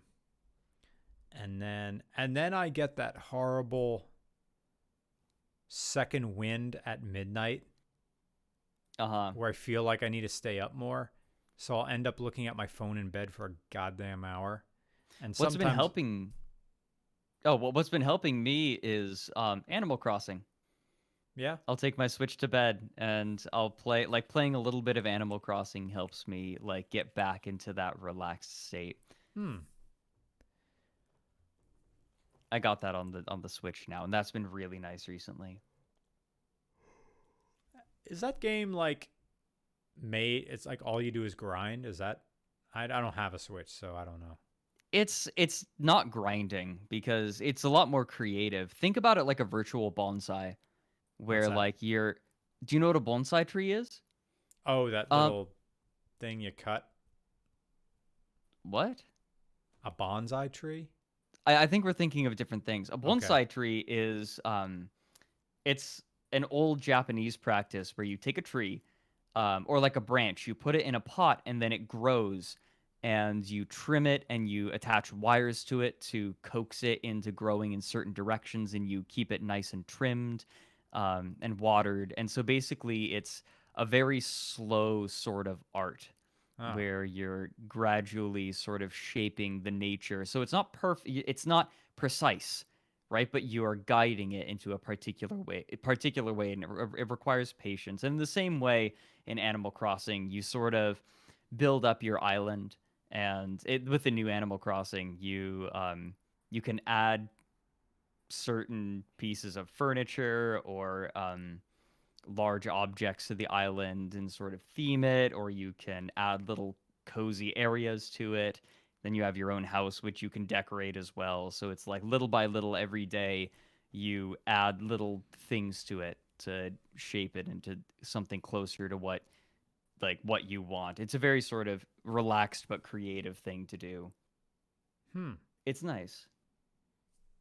It's Is very it one of those? cozy. There's no real goal game. Right. Right. There's not a whole lot of a goal to it. Okay. It's nice because Stellaris is usually what I like to go to for that kind of thing, but Stellaris it demands focus. Mm-hmm. There's a lot of very careful micromanaging you have to do in that game, um, because it's a 4X game. you're constantly managing planets and adjusting things. Oh, that was the one you were telling me about the other night, Yes. where it's like this massive thing. You're not really controlling individual. It's like a spreadsheet game. Almost, yeah. It's sort of you manage a space empire. Yeah, that's it. It's exciting and I love it, but it also takes a lot of attention. But Animal Crossing is more. It takes a little bit less focus, and the problem is all of the books that I like to read take a lot of focus, so I can't just read before I go to bed because I don't have any. Well, now my brother gave me The Witcher, so I'm gonna try reading that before bed. It'd probably take a little bit less focus, but you get the idea. Like, all my books are heady. They demand you be awake and pay attention. My name is Frederick Knudsen. I like reading textbooks. I mean, I do have what is it? My Norton Anthologies of World Literature. Those are still worthwhile to read. That is so collegiate. Books about books. No, they're not books about books. They're old literature. Oh, okay. They're not about books. They're literally the old books. They're collections of the old books. So, like, I have a book that has a bunch of Shakespeare in it, though that's not necessary. I have the complete works of Shakespeare. They have like just classic literature from different periods. Like, I've got that book has the entire Divine Comedy in it, and heavy. Just so much. Like, I have a bunch of these big collections, and they're things that you can keep around. And it's like, I'm going to read this old piece of literature because it's still good. It's not like a textbook where great, now I have a $500 paperweight. Yeah, I have a few textbooks like that. Yep. I kept. But you can sell them back to the store for $20. Oh God. Biggest scam in the world. Voice crack. What a racket. Yeah.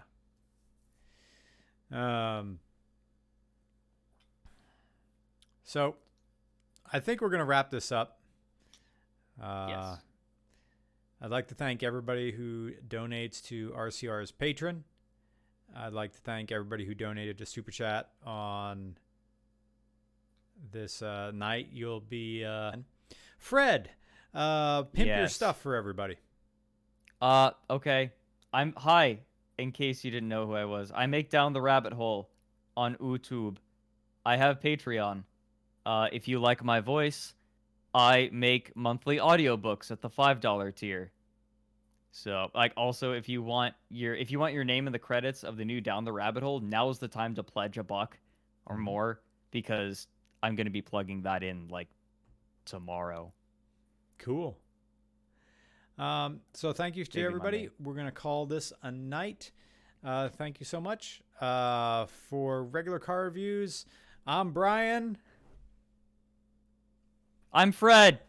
Have a very good night. Good night, everybody. Bye. How do I turn this off? Stop screaming!